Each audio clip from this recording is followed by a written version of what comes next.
This video contains subject matter that may be offensive and disturbing to some people. If you are the type to require a warning throughout a video or show, let this message serve as your warning. This channel discusses the harsh reality of true crime. If this warning is not sufficient for you, consider a different genre and unsubscribe from my channel immediately.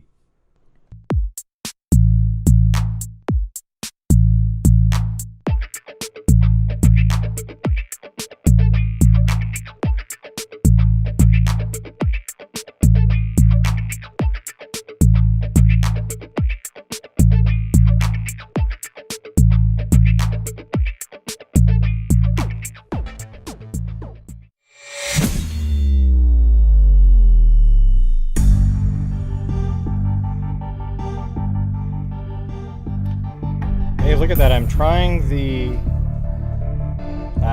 closed caption website out there. We'll see if it works. I see stuff. I see stuff on the screen. Can you guys see it?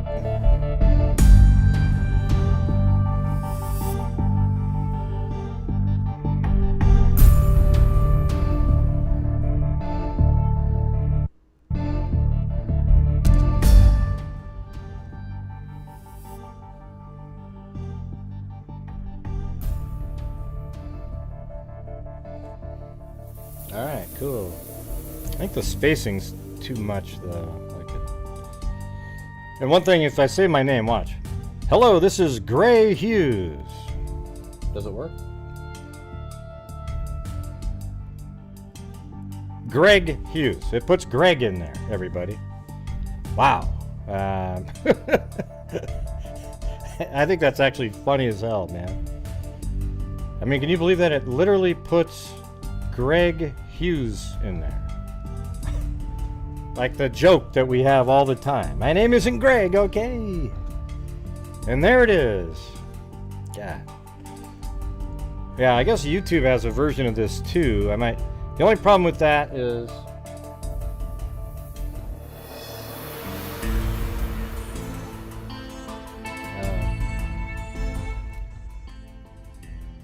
yeah, the YouTube version, it's in beta currently, but you have to be on the largest lag.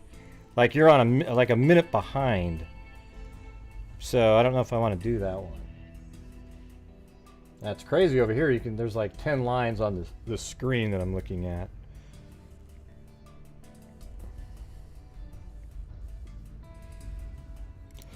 But yeah, I mean, I've been trying to figure out a way to do it, and then Zozo had somebody message and reminded, but I've already had this. I've been kind of working on it on the side, trying to figure out how to get it to work. So I guess it's right here. And I'll get to go back and why? I'm just nervous that it might type something in wrong that you said, you know. Like it doesn't work when you go oog loog loog lag lag. Let's see, what does it put for that? Yeah, it says when you go poop, what's it put fuck. I don't even know what that says. It's all over the place. I didn't even say the F word right there, but it put it in the chat. Look at that. It put it in the text there. God. Did you see that? It put the F word in there. I didn't say that. That's not cool. And by the way, let me ask you, everybody here. I gotta ask this one last time. Well, it won't be the last time. But is there anybody here that's confused about like when you're supporting my channel? There's people out there that think that I'm collecting money for charities, and that's not what I'm doing. Okay, that's just what I do with the money that you guys send. All right, now when you guys send in super chats and all that, it's just to support the channel. And of course, I mean, you probably like the fact that I donate over 50% of the net revenue to charity out there.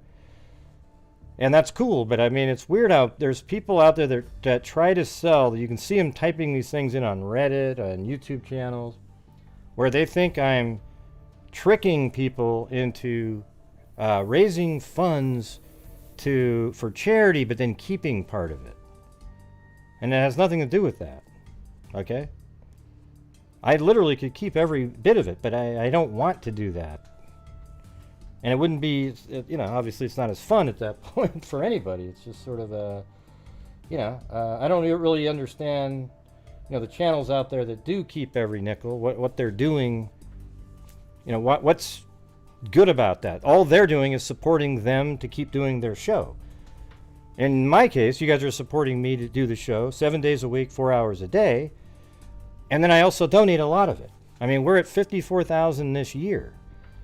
Okay, now if I brought in, let's say I brought in $150,000 on YouTube and I donated 60, that's way over 50% of the net revenue that you get. Now, of course, I write off the charity part of it, but you know, like think about 60,000, well, 120 would be 50-50, but you get taxed like you'd probably get 110 off of that.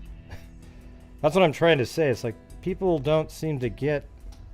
There's this Reddit post that says that my channel makes like 300 and that is just absolute rubbish, garbage information. So anyways, if there's anybody confused out there, don't send me a nickel. If you, what I've told people often is if you want a better bang for your buck, send your money directly to a charity. If you don't have money and you are struggling, don't send me a nickel. You know, I'd rather have you keep it and do something for yourself. Just being here is great, right? However, if you can afford it and you want to help out my channel, I really appreciate it. You know, that's all I can say. But if you want a better bang for your buck, just send it directly into charity. What I try to do is I just, throughout the month, based on the income that comes in, I send, you know, large amounts of money to various charities because I feel like doing it. And maybe the fact that I do that is a reason some of you like to help me out even more, because you like that I do the show every single day. You like that, that's just one of the things that I do, that I send money into various charities, and we're just out there making a difference. Okay, so it's not confusing to the people who watch the channel every single night. It is confusing, though, to people who are idiots and only listen to troll type information that's put out there. I gotta move this out of the, all of a sudden I gotta lower the resolution on the screen for a second for the web captioner. All right, there we go. Should be back up to the normal. Wait, what does it say? Stop captioning, start captioning. There we go. I'm just gonna re-engage that screen and start captioning. There we go. There we go. And earlier, Cheryl Bullock and this account. Thank you very much. Let me get up here and grab and welcome Janice, Caligal3. And it's not just that even. What about all the merchandise that I give away too? You know, like people don't add in all the other stuff. And I do send super chats to other channels out there, and I send in thousands of dollars of merchandise I give back to the freaks a year. And I don't know, man. I don't understand the hate out there, you know? I guess it's just people hate you and then they're gonna make up something. So anyways, there you go.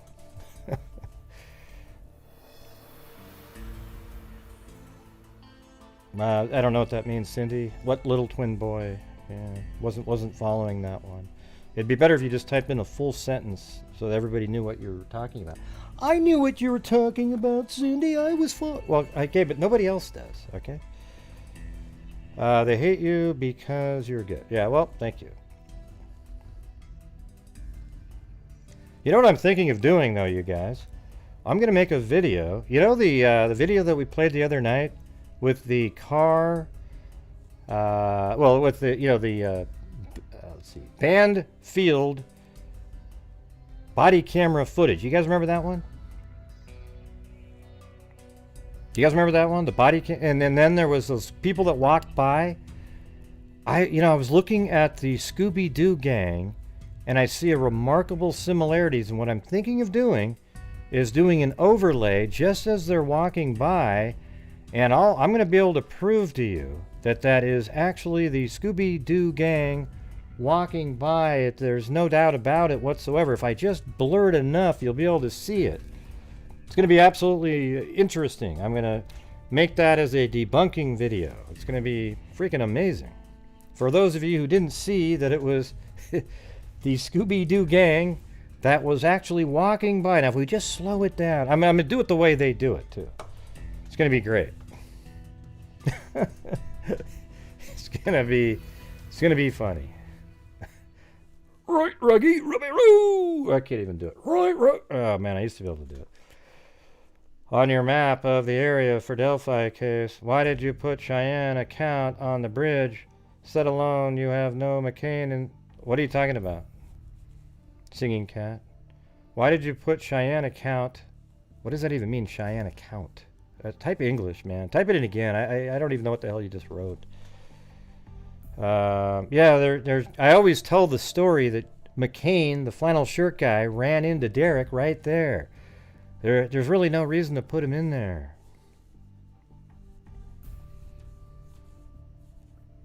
Yeah, the flannel shirt guy has nothing to do with the murders. He's one of the people that didn't see anybody.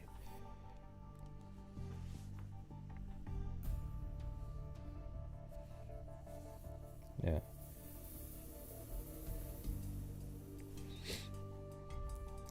Hey, thank you, LMM. Yeah, see, I knew it, LMM. I knew what you meant, Cindy. Yeah, just type in a full sentence so people know what you're talking about. Just to say, they found a little twin. You know, like, we're not all following exactly the same cases. I just did 4 cold cases the other day, in a couple different days. Thank you, Amiosa35. Don't pay attention to Reddit. Yeah, right. It's just that people send me links all the time. Like, hey, look at this, Gray. Did you see what they said? Yeah. I've noticed 95% of YouTube true crime channels are full on garbage people creating hot beds. Yeah, that's exactly the truth. They think it's a joke, the true crime community.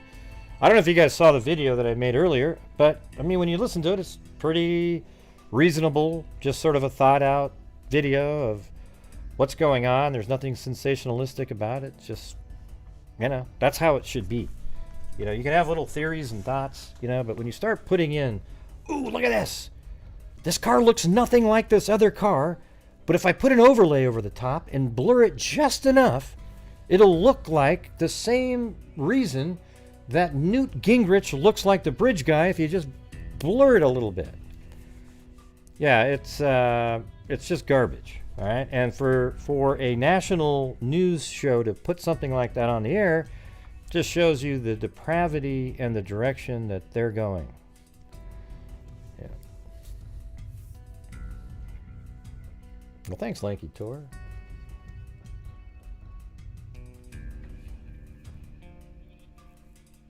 Wait, do things like eat ore?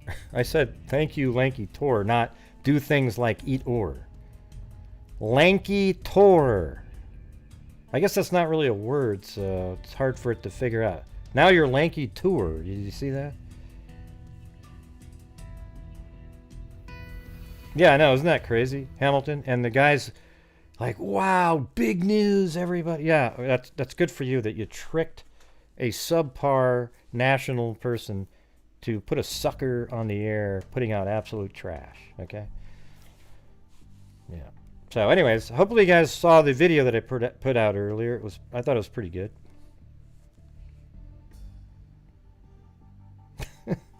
I mean, I just don't get it, man. Yeah, you know what? I have been on national news twice, and it was for, the Irion case. And I did some really, like, crazy stuff in that one with, I used Google, I used 3D Studio Max, to determine the time of day that the video was shot and realized that it was much later in the day that that car was driving by, and then that means the truck was parked. You know, it added a lot of context to the case, and that's why I was on there. Okay, it wasn't like, look at this overlay, everybody, and look at it. It's not even the same car, but you know what? I can make it look like that car. Will that work for you? Yes, because we want it to look like the Elantra. So anything you can do to make it look like the Elantra, if you can just 50% fade. Oh, there we go. Thank you.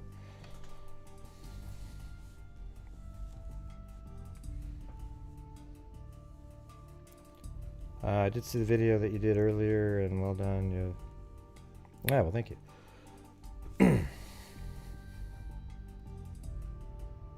What does that mean?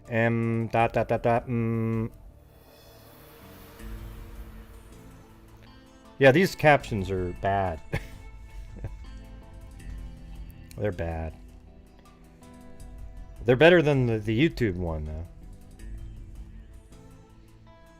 All right. So, anyways, there's some news in the Delphi. I mean, you know, like side news based on Keegan, and maybe we can figure out what that means, and then we can, you know, theorize a little bit more on if you guys think that I really do think that there's a high possibility that Ethan and Zana were killed first. I know it makes sense, you know, the Occam's razor, but it's not really a strong Occam's razor. Like, what's more likely? You know, if it's 58 to 42, you know, that's not a huge thing. Hey, thank you so much, Lanky Tour, or Tour, as the reading software would say. Let me try that again. Lanky Tour, not Tour. Oh, look at it. No, it says Lanky Or that time. Ah, shit. Now, let's see if it says Gary Hughes. Got that one. Easy got that one. Hey, thank you very much, Snail.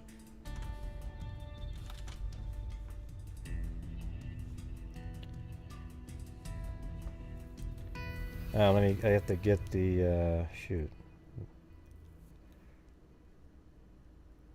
Hold on, I have to add the scene, closed caption. There we go. Alright. And so that's probably good enough, right? God. I feel bad for people that have to read that. It's not even close. I didn't say the F word earlier, and it put it right in there. It almost like it wanted to cuss.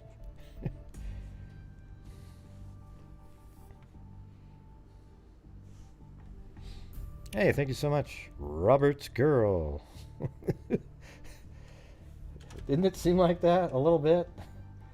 Like it just was wanting to find a word that sounded like a bad word.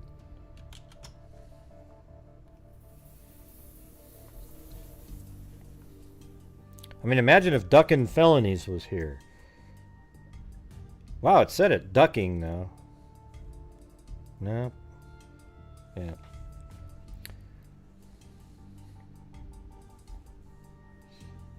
Oh yeah, Dan will just be all over every word that's in there. You know how he does that.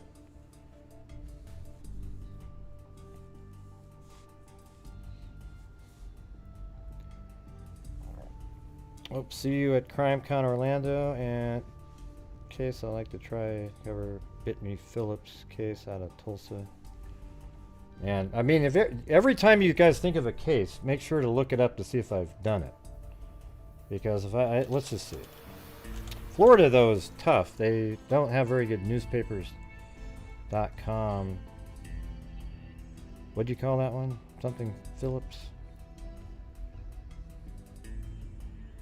Brittany. Here, let me.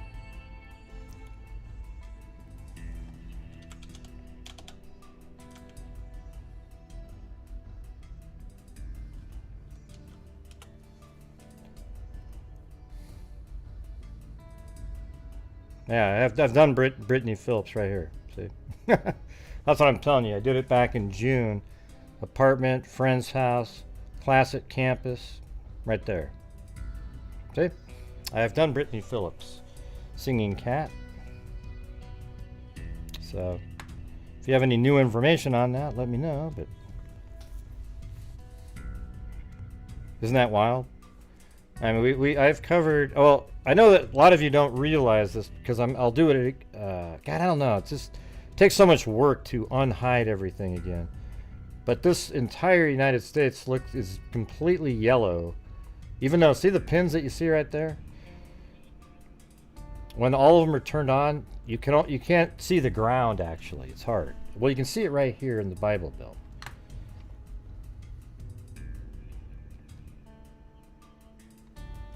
All right, 703, you're on. I saw that you called in. Yeah, who's this? Hello. It's Bill. Oh, Bill. From Fairfax County, Virginia. Okay, cool. What do you got? I heard you on Tim and Lance, or Crawl Tim and Space. Lance, Crawl Space. I heard you on the Crawl Space podcast. That was awesome. Was it good? I mean, I didn't hear it after I was on there. A lot of times I don't do that. But did it sound okay?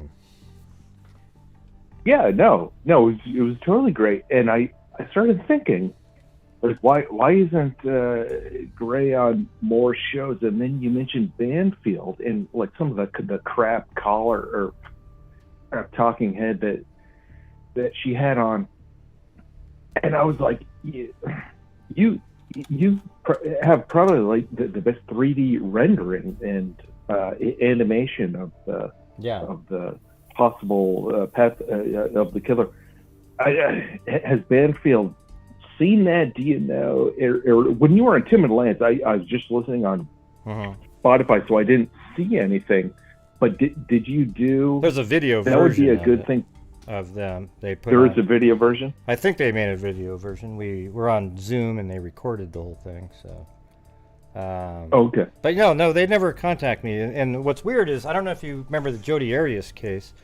I made the 3D models that just blew away any of the stuff that they were using, and not one of them thought, "Hey, let's get that guy on here. He's already got this thing made." They would do these crazy, ridiculous reenactments inside their studio with like a fake shower and like, let's put a chair over here and that represents this and that. And I don't know why it's not like that. Maybe I don't go out of my way to sell myself though. Like I don't say, "Hey, did you see this? Hey, you guys," and then people don't. I don't know what it is. Could just be that they don't like me either, because I'm always bashing the, when they put stuff on that's just absolutely provably bullshit, and I mention it, they probably don't like it. They want to just be able to do it without anybody saying anything. Yeah, well, that's what I like about you, Gray, because you call out the BS that doesn't belong in media at all. But I think what you may need an entertainment agent. Have you looked into that? No, I haven't looked into that. Have not looked into that. What would they do? They hook you up. They've already got connections with the news agents. Yeah, I mean, it's weird to see there's these people that are always on these national shows regarding the Ron Logan being the killer. How did they get to be on shows all the time? Like, it's pretty strange.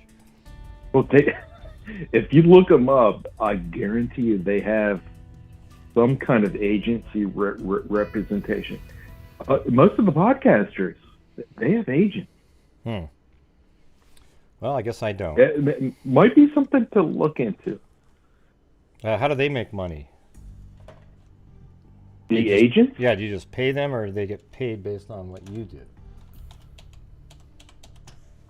Because you don't get paid to traditionally, an agent may take 20% of the gigs you get, but a certain agent, they have like a stable of personality. So if they can add you as like an expert true crime 3D guy, you're like an all-in-one. You're true crime. You do 3D rendering and animation, so that you would be a good fit. I guarantee it in someone's stable of these personalities, especially better than some unvetted dummy with like false information. But yeah. Anyway, I was so happy to see on Crawl Space that was a good spot for you. So definitely stick that into your repertoire or your CV. That was a good spot. Yeah, it's cool to be. I mean, they're a pretty huge podcast, so it's nice to be on there.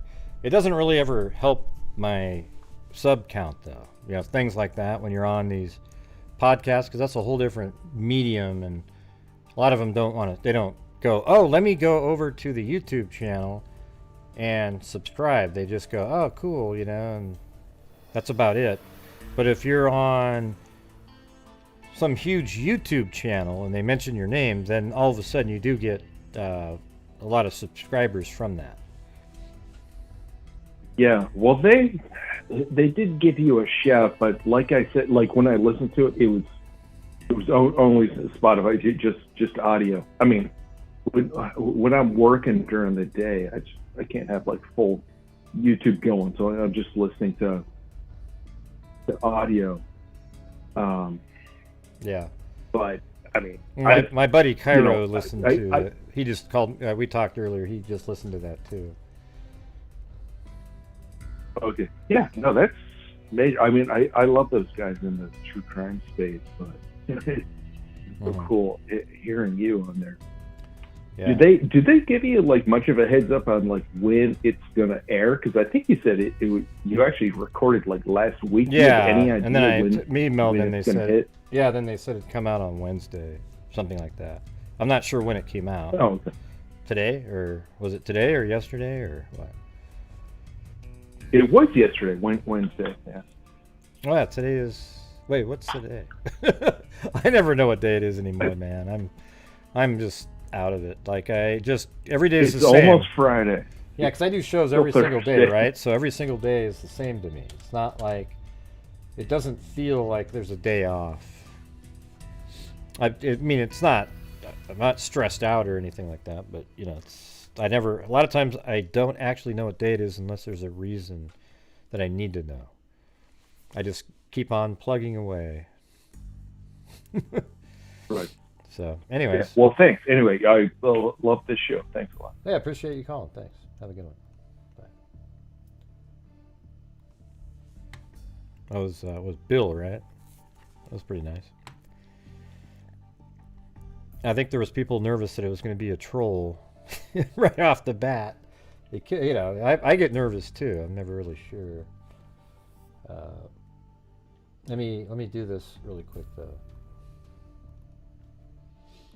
All right, so the Kagan-Klein judge grants to dismiss 5 more of the 30 charges against Keegan-Klein. Remember they dropped those other ones recently too? So is this just more ongoing dropping of charges because he helped out? Keegan-Klein appeared in a Miami County courtroom Thursday morning for what was supposed to be the final pretrial hearing in his child pornography case. Judge Timothy Spar said he will grant the motion to amend the charges against Klein that were filed in November, which dismissed 5 of the 30 charges against him. Or maybe that is the 30, it's just finally happening. Hey, thank you very much. Ash Runs Wild. A cat eye. Thank you very much. Did it put cat eye in there?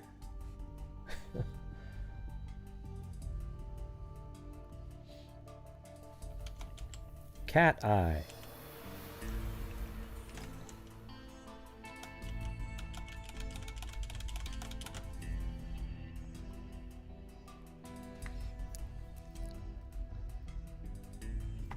Yeah, it's only 20 degrees here right now. Prosecutor had requested the dismissal, claiming there was insufficient evidence to prove those 5 charges. Klein had been facing 30 counts ranging from possession of child porn and exploitation to obstruction of justice. According to court records, Klein admitted to creating the fake online Anthony Shots profile to meet underage girls and receive explicit photos.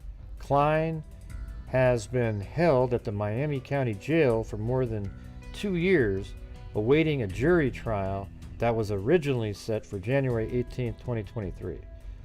The trial is now scheduled to begin May 10th, 2023. Let's see. The 30 child pornography exploitation charges stem from a search of Klein's Peru, Indiana home on February 25th, 2017, just 11 days after the bodies of Liberty German and Abigail Williams were discovered. The FBI, Indiana State Police, and Peru Police Department took part in serving the search warrant, and the investigation was focused on Klein. This is the search warrant that we went over that's from 2017. So, you know, the stuff mentioned in here, it's kind of condenses it down, so maybe it would be interesting to hear it again. Hey, Merry Christmas, Timothy Cecil. So busy, so I haven't been watching much, but wish everyone, yeah, well, cool. Good to see you again.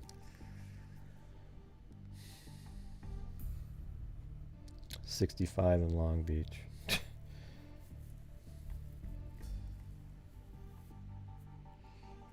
According to the probable cause affidavit out of Miami obtained by 13 News, Klein created the Anthony Shots account approximately 6 months prior to when investigators interviewed him in February of 2017.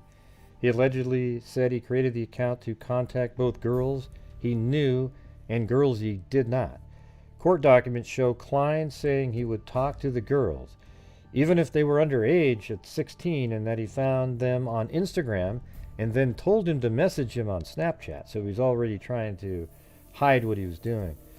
Klein allegedly claimed to have received pictures from all the girls he chatted with and had saved them. According to court documents, while investigators talked to Klein shortly after he returned from Las Vegas, investigators said he told them he was effed and he should have left. Klein said he had planned to leave the area that day after his dad fell asleep, according to the court document. Yeah. I wonder what that's all about right there. So hold on, let's see. I think the thing that I wanted you guys to see was this one right here. This document right here says Apple iPod Touch. This device was named Keegan and was last utilized at approximately 5:30-2:15. There were multiple still images found on the device that depicted females posed nude and or partially nude or performing a sex act on themselves.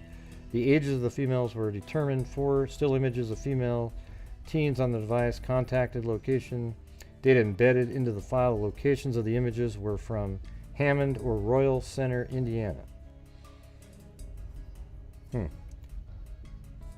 Locations of the... There were numerous internet searches on the device. Below is a sample.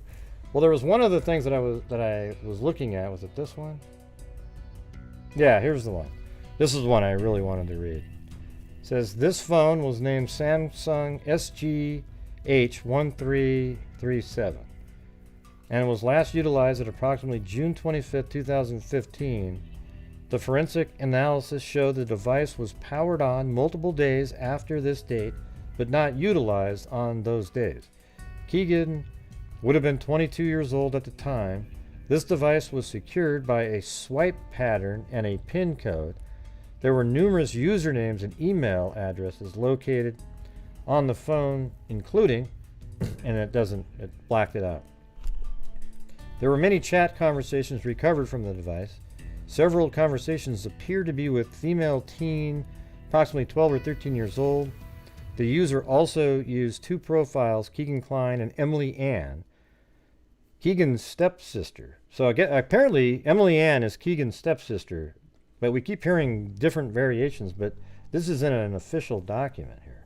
And I believe Emily Ann is the one that Tony Klein would chase around and was on the Murder Sheet podcast. But, they would chase around this, like have her run, and then he would chase her, and he loved to see the fear, right? But anyways, it says the user also used 2 profiles, Keegan Klein and Emily Ann, Keegan's stepsister, to communicate with female teens. Conversations were found on this device where Emily discussed how she had sex with Keegan and his father at the same time.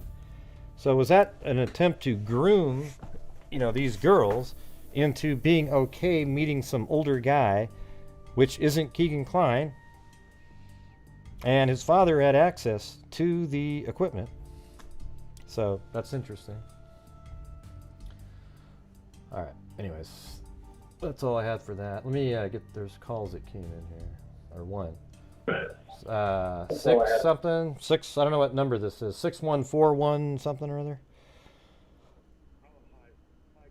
Yeah. From Australia, how you doing? Hey, what's going on? Nothing much, mate. How are you doing? Yeah, not bad, not bad. You're gonna see some oys. We gotta get the oys going in the chat, right? Yeah, they always do that. Aussie, that's a, quite an infamous chant of ours, actually. Oh, is it? Okay. I just have a question. In regard to the University of Idaho killing, do we know if the bedrooms had those locks on them as well? Yeah. I didn't realize that, but then yes, each room had a keypad lock on it. But apparently, you could from inside you lock it with just a turn of a knob, but when you leave, you have to press the buttons to lock it, and then when you come back, you have to press the buttons to get in. But when you're inside, you just turn a knob, like because I'm just wondering, and this is just a theory out in space, so excuse my theory, is that the perpetrator may have gone in early and then changed the lock to Kaylee's room, and when they came home, they couldn't get into her room, and so then they went across to Maddie's room, where they tried to call Jack to see if he had changed it because they wanted to get into the room, perhaps. Well, why would anybody change?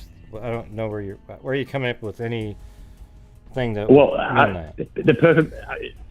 forcing them to go into one room so he could attack them both at the same time. Yeah, I don't know. It could actually be.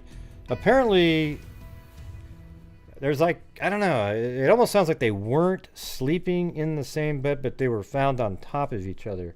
So what if Kaylee heard? What if Madison is actually the target? Doesn't it make more sense? Well, I guess in this case, somebody goes upstairs to go after Madison, and then Kaylee hears something, comes down, and then tries to help out, and then this person and she's screaming and stuff, and this person just kills her too at the same time, and then they're right there. I don't know if there would be a lock. I just thought it was because I just thought it was strange that they're both in the same room trying to get hold of Jack, and I thought, well, it might be that her door was locked and they couldn't get into her room, so they went in to the one room to see if Jack had locked it as a joke, perhaps, or something like that. Mm-hmm. And the perpetrator hears them and then attacks them. It's only a thought. I mean, it's not. I had no foundation for it whatsoever, but it was just a thought. Well, law enforcement did say that the dog was in one of the rooms that the victims weren't in, but that actually includes Kaylee's room. Like Kaylee's room is also a room that the dog could have been in because she wasn't found in that room. So when they say that, it definitely, and that would make a hell of a lot of sense, right? That her dog was in her room with her, then her dog was still in the room when they found the dog. Yeah. Right. Okay. Yeah, it was just a thought. I just thought perhaps they couldn't get into the room. Perhaps the dog was in the room. Perhaps they put the dog in the room, changed the lock number, and then they but how would tried to get into the room. That's pretty high tech, though. I mean, how would the person go in there and change the lock number really quick? I mean, that's just I'm not sure it was done real quick. Well, I know. Well, I mean, perhaps I don't know. I'm just trying to wondering what makes you think that, though. It was just because I thought if the perp was in there before they arrived, and for him to hoard them into one room, making the assault easier. That's what I thought. And I thought, well, because I've got those locks at my work where and it's quite easy to change the sequence if you know the original sequence. Right, yeah, you would have to know the original. It's quite easy to change the sequence. Right, but normally it's just the apartment owner or somebody like that would know the original sequence, right? I mean, okay. I mean, they would probably set it. They probably set it and then say, "Okay, type in your code." They're not going to tell you what the original one was. I wouldn't imagine. No. Well, he might have known what the original was. I don't know. It was just a thought. That's all, right? It was just a thought. I just thought I put my 2 cents worth in. Well, no, it's not. It's not like crazy or anything. I'm just trying to. I like it when. Oh no! It's like, oh yeah. See how this would work? Now you got this guy and this guy, and it just sounds like a little extra complications in there, Perhaps. Yeah. I mean, like, and the trouble is we don't know anything, and that's the problem. So we have to. Yeah. People create things out of nothing. It just happens to be that they've done it since man was Adam. So What do you think about the Adam thing? It does seem interesting. I mean, it's weird that it caught that right at the only thing that it picked up was this clear sentence as they're walking underneath the camera about. Yeah, I grew up with 5 sisters, and I think it's just banter between 2 ladies. Like 2 single ladies. Perhaps it's like, like perhaps who knows. One of them may said, "Oh, isn't Adam cute?" And I'm gonna, sort of gonna phone him and see him sort of next week. No, but she said I told him everything about it. Well, no, but it's not just gossiping like people are saying, like Kells and everybody. Because the thing is, he said back, "I told him everything." So that means there's something. It's not just gossip. Is different. Like, oh, what'd you tell him? Ooh, I told him that you were really cute and you like to, this is like. Yeah. And she said it like, "What'd you tell Adam?" And I told him everything, right? So, and then law enforcement said, no, but hold on a second. Law enforcement said that he is cooperating. See, it's totally different than how they refer to everybody else. This guy is somebody you hear those terms used when there's somebody associated with something, a case. And they say, "Hey, this guy is cooperating with us. He's feeding us information. He's giving us stuff." So that's an interesting change. Instead of saying, "We don't believe," let's see. At this time, we don't think these people are involved, and list all these people. He wasn't one of those people. He said he's cooperating with them. Yeah. I mean, law enforcement did. So I think that's a little different. But I think they would have carried on because the shot of where they said that is apparently it's 5 or 10 minutes away from the grub truck.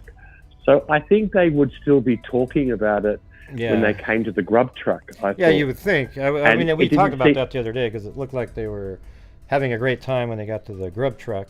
But they're also wasted too, right? I mean, when you're really drunk like that, you might switch topics on a dime, And maybe later they talked about it again. I mean, they're kids enjoying themselves. Right, but how about this? But when they got home, but listen, how about when they got home though? Then they started calling Jack up again, and they called him a bunch of times from 226 to 252. So I think that there's a possibility that those two things are related because they were worried about. Well, that's where I got my idea about her door being locked and she unable to get into it. And I thought perhaps they were calling him to say, "What's the code? What have you changed the code to?" That's what that how. Yeah. But apparently they sent text messages. This series. Well, they sent text messages too that were sort of like she was trying to get him to come over. "Hey, we share a dog." It almost feels like whatever was told to Adam is connected to why Kaylee was calling. I know it sounds like it's not necessarily true, but it just feels like there was something that Kaylee thought that Jack would be upset about based on, I don't know. I mean, when you listen to the way Kaylee said it, what'd you tell Adam? And, you know, almost I heard that. Like Adam was you're looking right. at, like, treating her differently, like at the bar. Like, there was something, like, hey, you know, something went down. She said something. He said something. And then she wanted clarification. And then now we know because Maddie told him everything. And then later she got paranoid about what everything might have led to being told to Jack, right? I don't know. Just a thought. Yeah, but I mean, is that serious that they had to discuss that someone's going to kill for it? I mean, that's pretty major. Well, not to them, right? You know, that's you know when you break up with some, like the other person might be, if he, like, we don't know if I don't at this point Jack doesn't seem like I mean, he always is the one. All the information seems to lead back to him, but at the same time they say he's cleared, right? So it could be somebody else that's similar, a similar thing. They are attracted to one of them and feel rebuffed and blame all of them, right? Yeah. Look, we will all find out, I think, when and if they ever charge the perp or the perpetrator. It's going to be such an amazing show in court with all the. Then we'll find out the SMSs, and then we'll find out all the videos that they were filming, because we actually haven't seen any of their texts from their phones. So who knows what was discussed between as I leaving the club to when they got home. I mean, that's going to be the key, I think. Yeah, there's going to be, well, the text messages. Why Kaylee was calling Jack might be a big point, because that's the last. Yeah. They're you know, all the way up to 2:52 in the morning, and within 40 minutes they're all murdered. And so you want to know, like, what was that about? Was it about, oh, there's a weirdo down, they were trying to get a hold of Jack, or was there, you know, something to do with Jack or somebody else? Maybe the Adam guy, you know. So who knows? Yeah. Listen, I just let someone else speak. Thank you for your time. It's a great show, Gray, and I really enjoy it. And thank God I caught it live in Australia. Hey, where do you live over there? Are you in Melbourne? I live in Melbourne, Australia. I'm in Melbourne, Australia, which is the south of Australia. I know where it is. I lived there. My dad in 1981, I think, he had a sabbatical, and that's where we lived. I was a fan of the Richmond Tigers, okay? Yes. Oh, my goodness. Okay, because they had, I think they had a guy. They got a great fan base at the moment. Yeah, they had somebody named Kevin Bartlett. He's like probably famous. Oh, wow, that's far back. Wow. Yeah, he was so awesome. He was so creative, you know, that guy. He was crazy. He was fun to watch. He was awesome. Yeah. I'm not really a footy fan, so I mean, I'm probably one of the very few Melburnians who don't follow football that well. But it's one of the greatest sports there is, man. That thing it's so awesome. I wish it was bigger around the world. They're tougher than anybody else out there as well, you know. Yeah, I mean, it's full on from start to finish. They just go, man. They just go. Oh yeah, 150-yard field, I think. It's oval shape. Yeah, it's huge. You can run. I think I remember the rules. Yeah. You can run 10 steps, then you have to bounce that football off the ground, and then you kick it. Wow, and if look somebody at that. down the field catches it, it's called a mark. And then if they catch it with both hands, it's a mark, right? And then they get a free kick, and then from there you can try to kick it through the two higher goals, which is 6 points. But if it goes between the higher and the lower one, it's 1. And then the guy stands there with his white outfit on and goes with his 2 fingers and goes boom, and it goes through the middle, and it goes through the 1. It's 1. Yeah, there's a lot of different rules in there, but it's pretty sweet. There's so many rules, and well done for remembering them. Because the basics. It's nice to hear an American know our game. That was freaking awesome, man. It was awesome. Okay, great. I'll sign off. Thank you for your time, and Merry Christmas and Happy Holidays to all your listeners. Oh, you too. And people who listen. And let's hope 2023 is a bit nicer to everyone. Yeah. Maybe a little less crazier stuff going on, right? Crazy. It's just crazy. Yeah. Enjoy, sir. God bless. And You thank too. you for your time. I really appreciate it. Hey, thanks for calling in. Appreciate it. Thanks. Thanks, bro. All right, bye-bye. All right. There, Ozzy calling in there. One thing I did think was funny, even though it totally makes sense, they had those birds. I think they're like a little bit like a. No, I can't remember what they were. They talk, like a parrot would, but they're not parrots. Kookaburra or something? I don't know. But anyways, they would, when they'd say, they'd actually speak in Australian, like the accent. Oh, cockatoo. Maybe that's what it was. Yeah. But they would speak in, like say, good eye, mate. I don't know why that was funny though, but of course they would sound like that. Why would they'd listen to that and then speak generic English, It's just funny to hear it, Yeah.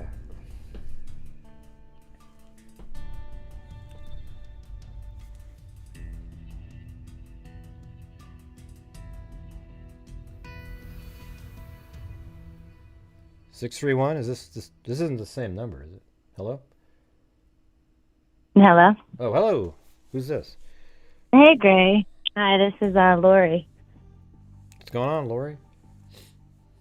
Oh, not much. I've been watching you for a while, since Kanika Jenkins, actually. I've never called in before. Kanika Jenkins. All right. Mm-hmm. Yeah, and I actually really liked you then, still now, but you were the only one that actually thought realistically. Everybody was going off with these weird conspiracy theories or what happened to her, and I'm like, he's the only one that has it down. Well, thanks. I think that's what I've always been sort of proud of that. But it was literally, Yeah. How many people do you think were on the other side? Too many. I mean, Too many. I would say hundreds of people that were making videos Way too many. that were completely wanted it to be some wild ass, organ harvesting. Remember the Selena Gomez kidney transplant theory? Yeah. It came out, like, her thing happened around the same time. They tried to tie those two together. I said, what in the hell? Yeah. Yeah. Unbelievable. But as far as this Idaho situation, I believe that it's, my theory at least, is that it's not anybody that they knew face to face, like not anybody they ever met, but somebody that knew of them was stalking them for a while. I feel like he might have been even like just had crazy thoughts. He was a psycho. Went to where they lived, like kind of stalked them on their social media because everything's public. Mm-hmm. It's not private. And I'm pretty sure he just finally like watched them all night, followed them around, waited for them to get home and everything, and then went in and did what he did when they fell asleep. Because you can creepily see. Can you hear me? Yeah, I can hear you. Okay, you can, like, from the outside backyard at nighttime, when their lights are on, you could see inside. They have no blinds, nothing. So I think he just watched and waited and then just went in and did what he did. Just some random person that they don't know? Yeah. Mm-hmm. Yeah, just somebody, I don't know, that he just was infatuated with one of them or some of them. I don't know. But I don't, and the phone calls that she made to her ex, Haley, I think that she just came home, she was drinking. I was young once too, and drunk, and calling your ex just for no reason, just to, because she was drinking. I just think it had nothing to do with hearing anything, Yeah, nothing like that. Yeah. I think it was just. But why would they have Madison call too? It seemed like she was really kind of desperate to get a hold of her. Well, I've been in that situation where he's not answering. You're running, like, you call him. It could be, though. I mean, like, you're really drunk, and you're just like, Yeah. I'm gonna get a hold of him. You know, I mean, it could be that, but it also could be exactly what I was saying too. So it doesn't matter what. But yeah. Yeah. Right. I mean, Either way, but and yeah. I mean, don't you think it's a little bit weird that okay? So here's how you look at it. Adam and Jack are roommates and friends, right? Right. Okay. So then all of a sudden, earlier in the evening, what'd you say to Adam? And then Adam's, then Kaylee, and then Madison said, "I told him everything." And then you're calling Jack, the guy that you broke up with, but is friends with Adam. Mm-hmm. So then it doesn't seem like it's even close to a far-fetched thing to think that somehow something that may have been told to Adam that Kaylee was nervous about or worried about, not like, oh, he's going to go kill everybody, but like, hey, you know. Right. You know. Right. Yeah, even so, like maybe she was calling him because of that. Like, I want to know what he knows, and you're drinking, and I don't know. I just don't feel like it was anything tied to what happened that night. I think it happened a little bit later than that. And then on top of that, there's a lot of people going after the surviving roommates. And I feel that they were just passed out or sleeping downstairs. They didn't hear much. I've heard you say before, they might have heard something, but like they've all stated, it's a party house. People come in and out. You hear noises all the time. They probably did hear something, but just said whatever, what the hell with it. Even locked their doors at that time and went back to sleep. Right, but I think there was. I think it was a little bit more than that. They locked their doors because it sounded a little different. Probably made them nervous, but then it quieted down, right? Because everybody's dead. So it got really quiet, and then they went, "Oh, I'm going to go to sleep now."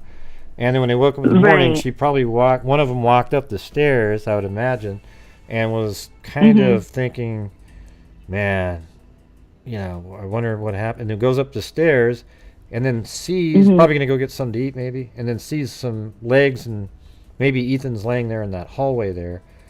And maybe even sees blood, but calls his name, but he doesn't wake up, so it looks like he's, you know, she just thinks passed out seems like a more optimistic way to explain it, and then gets friends to come over and check him out, and they come over and they notice, oh my God, he's murdered. There are a lot of, you know, and they probably relayed all the information that the surviving roommates told them, and also to the 911 call, and that's why we don't get to hear it. That's my just my there's probably a lot of stuff also on that 911 call they don't really want to release just yet, to jeopardize the whole investigation too, if there is. But another question I had, because I was thinking the dog. I'm thinking the roommates. I don't know if the dog kind of slept there, like with everybody in each one of their rooms from time to time.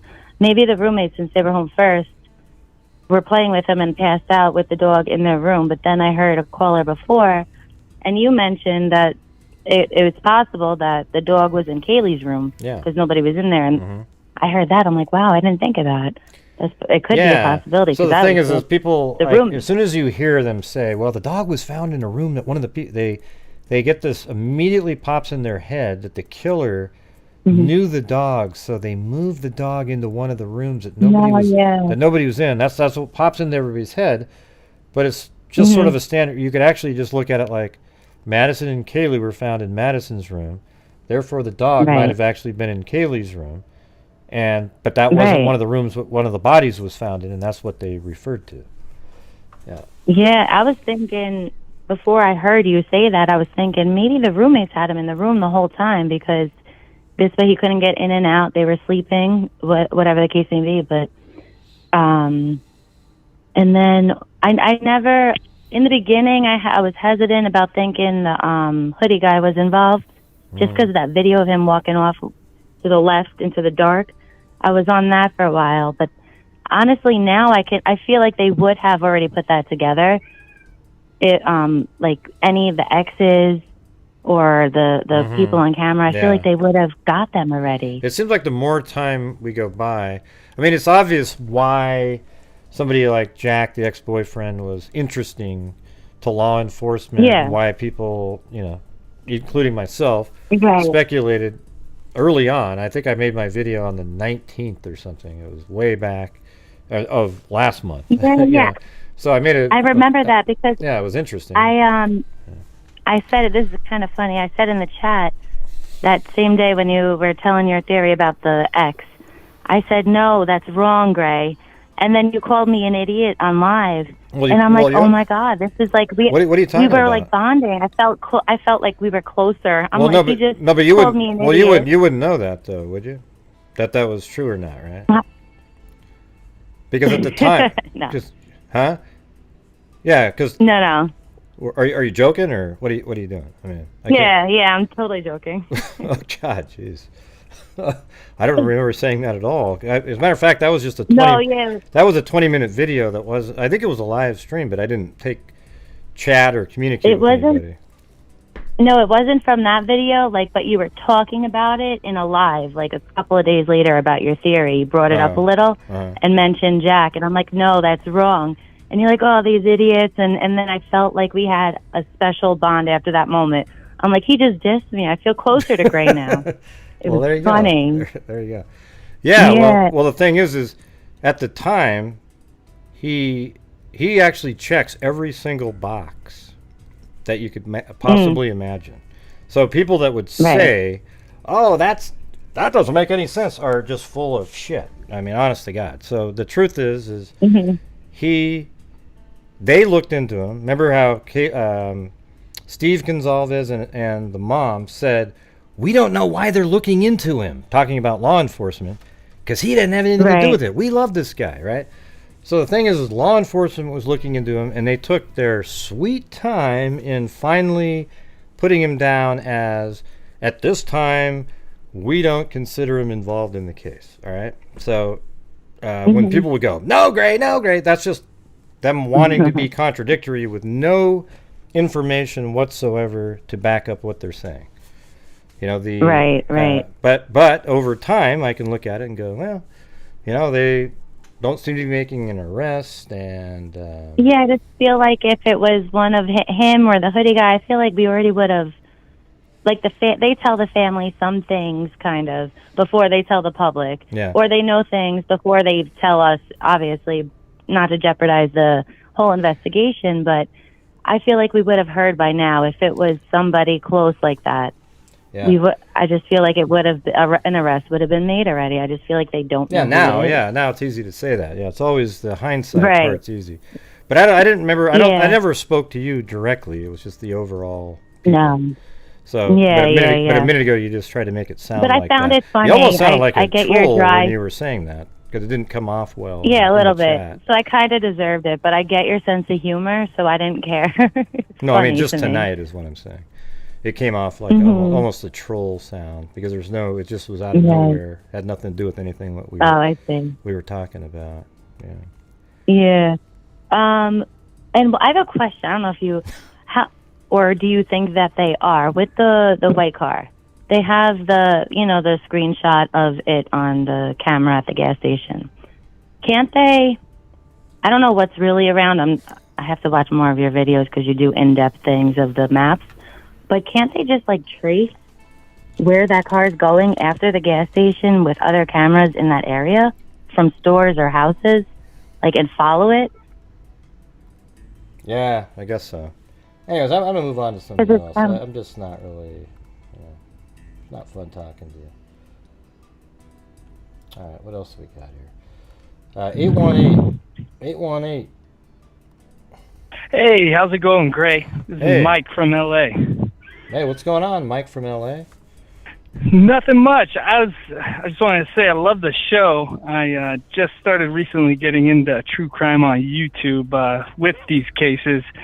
And I love your show because you deal with just the facts and don't stray into any spirit boxes. I do speculate and stuff like that, but I speculate and try to base it on information that's out there. But yeah, I don't do the spirit boxes. Exactly. Yeah, you do theories and speculation, but it's usually got to be tied to some kind of verified information.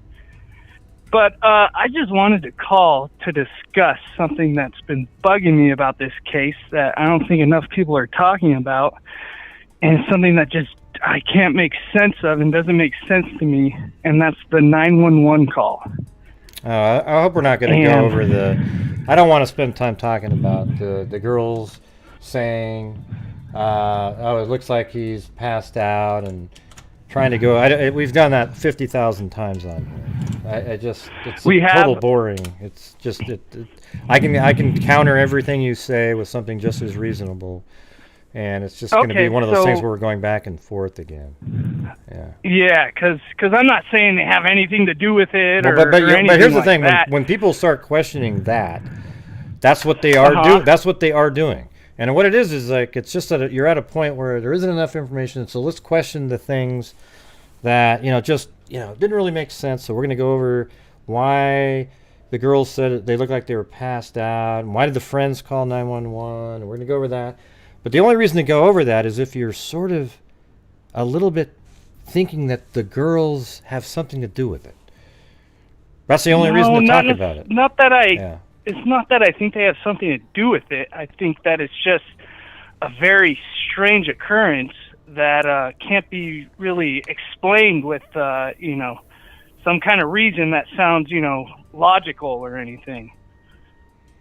Because the crime scene was so gruesome, and to, for them to think that the person was just unconscious. I mean, okay. I mean,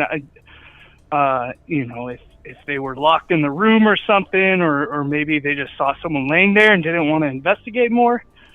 But then when you go into the next step of them calling their friends over to help them investigate, or for whatever reason they called their friends, don't you think the first friends that they would have tried to contact regarding this would be the other people in the house?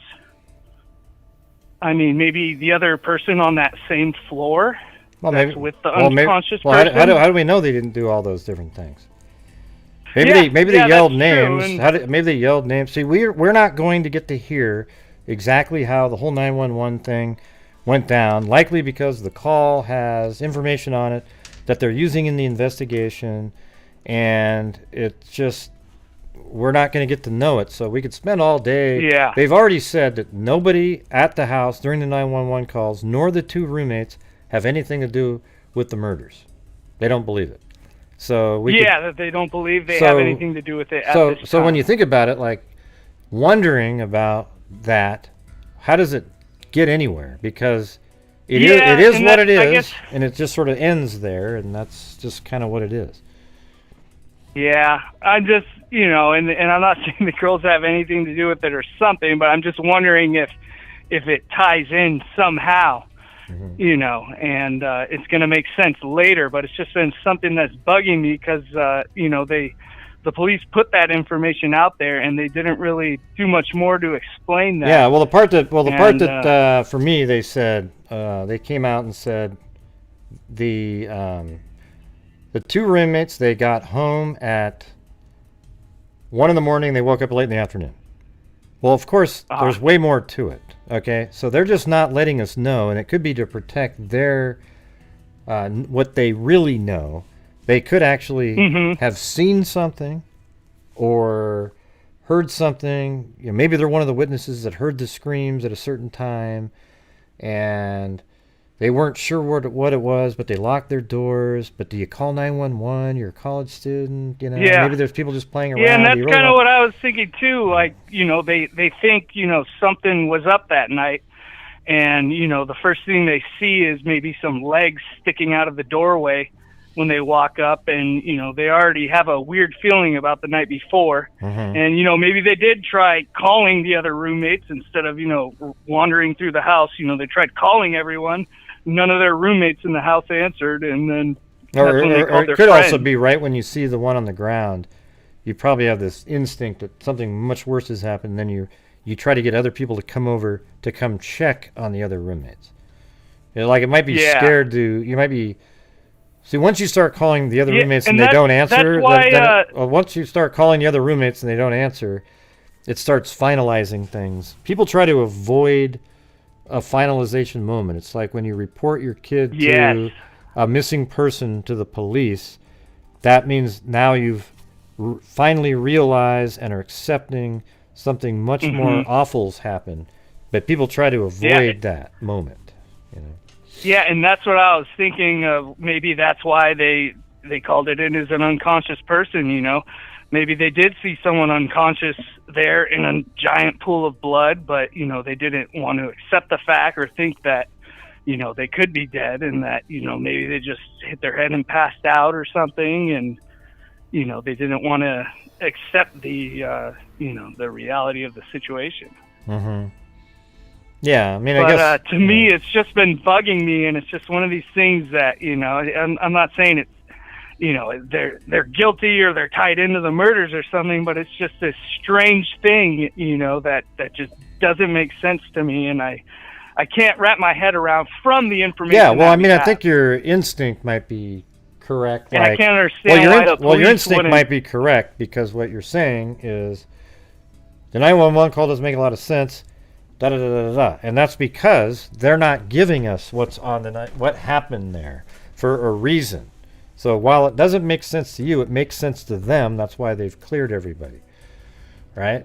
Because they remember in the first press conference, a question was, why did they report it as somebody passed out with there be blood all over? And the guy was like, yeah, I don't know. I mean, he seemed a little confused.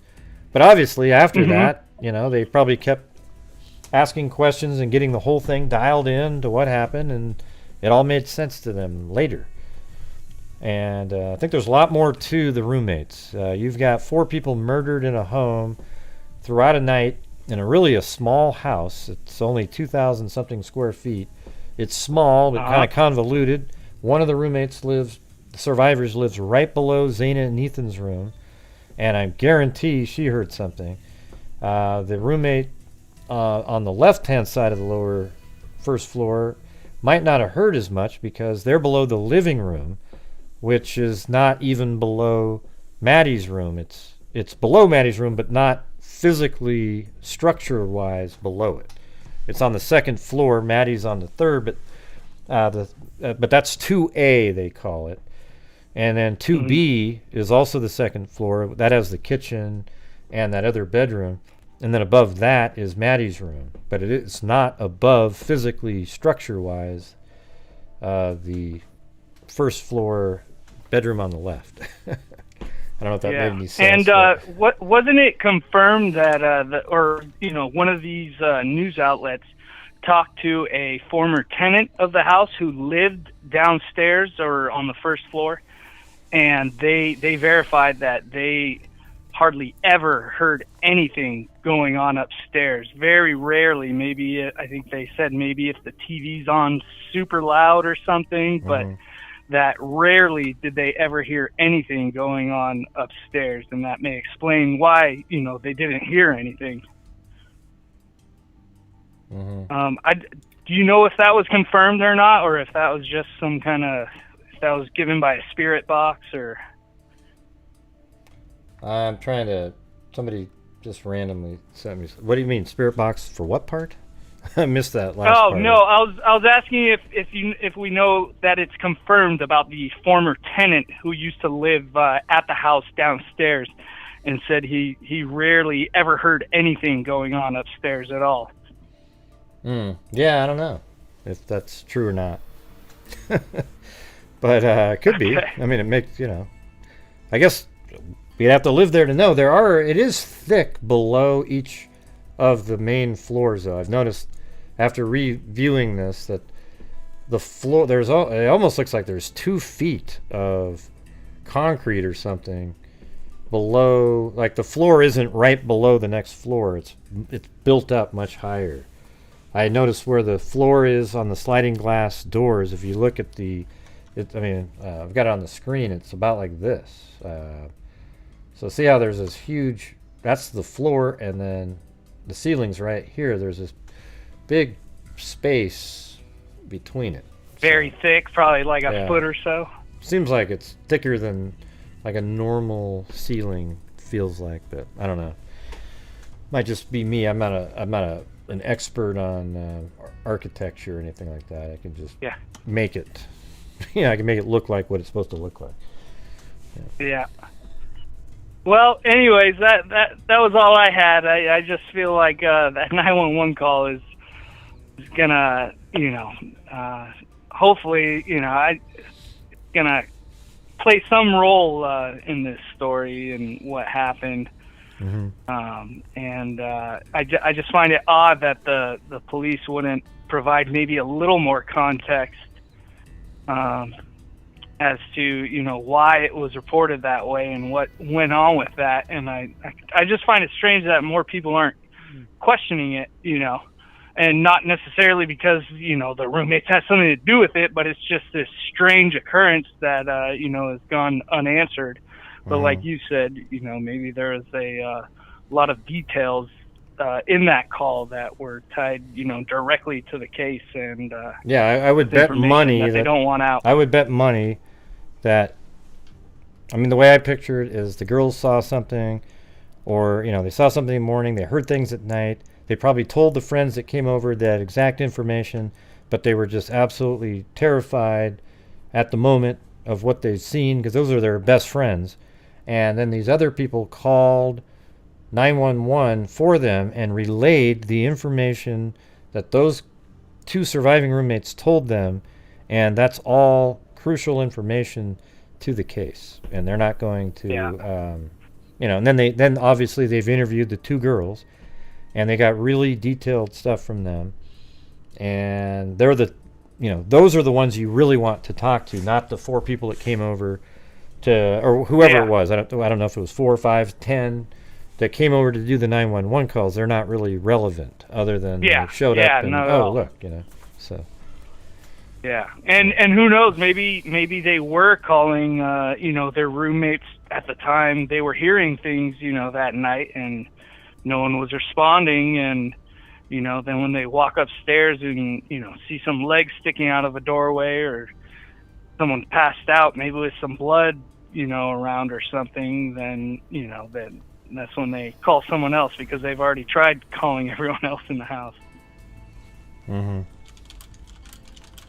right, well. But anyways, I don't want to keep you longer on this. Sorry if we did it anyways. We did it out a million times. Well, it's still interesting even when you go over it again. But yes, we have talked about it a lot. But anyways, I appreciate it, and I love the show, Gray. Well, thanks for calling in. It was still interesting anyways. All right, there you go. All right. Have a good night. All right, bye. All right, you guys, we're in one of those horrendous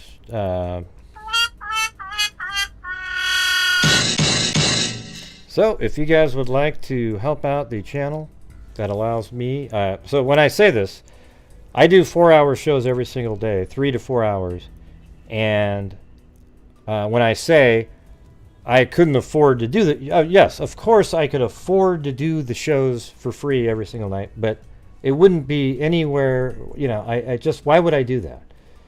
Okay, that's ridiculous to spend 28 hours a week just doing shows, and I could not justify that at all. My wife and I sacrifice a lot of time doing these shows, okay?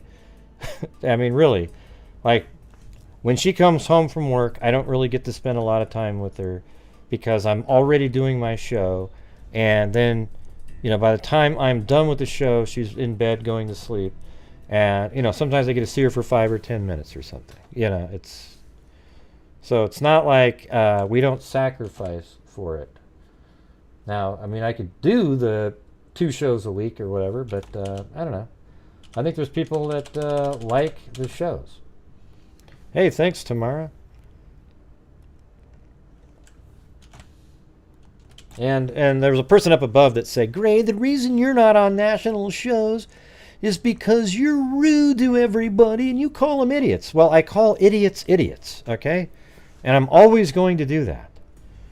It's just the way it is. If you have some crazy, idiotic theories, then I'm going to probably tell you that it's an idiotic theory. Okay? Now, I might not say it quite like that, but if you put out something that's devoid of any facts of a case, and you keep arguing it without realizing when somebody corrects you on something to now removing an element because that's not correct, then I can't waste my time with it. All right. And here's the thing. Maybe I'll just always be my own show. Why do I need to be on a national show? It's cool and everything like that. But I actually know what I'm doing when I do the shows, as opposed to other people who pretend that they're these image experts. And they can... Have you ever seen these guys? They take a blurry image from hell, and they go out and find an image, and they paste it in there, and they kind of make it look like they were able to get it from using really high-end image manipulating software, and it's just absolute garbage. You know, I've been doing this for a long time. I know how it actually works. Yeah.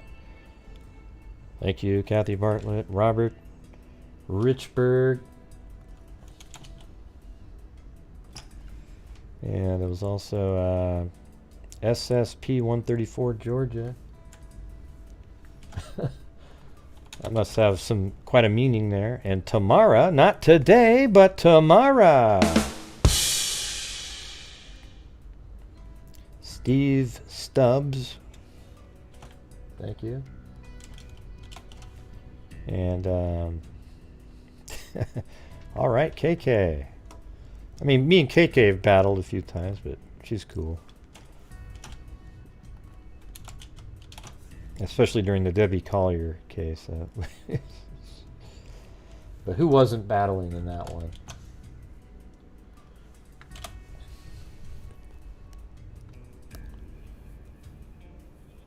And I have done national shows. I've done 2, let's see. Yeah, I guess just those 2, unless there might have been something. Yeah, I don't know. Yeah, just 2 of them, I guess. When I called in today and said he called me an idiot from the live chat, was that I thought it was... Well, the way you said it, though, wasn't really funny, Lori. So you're going to have to work on your delivery. It was your really horrendous timing. Like, we're just having a normal conversation, and then it just sort of... It actually put a pall over the entire show, basically. But I've recovered since then. Yeah, it was really poor, really horrendously timed. I mean, like, work on your... Like, go to comedy school or something. That was really just ridiculous. You know?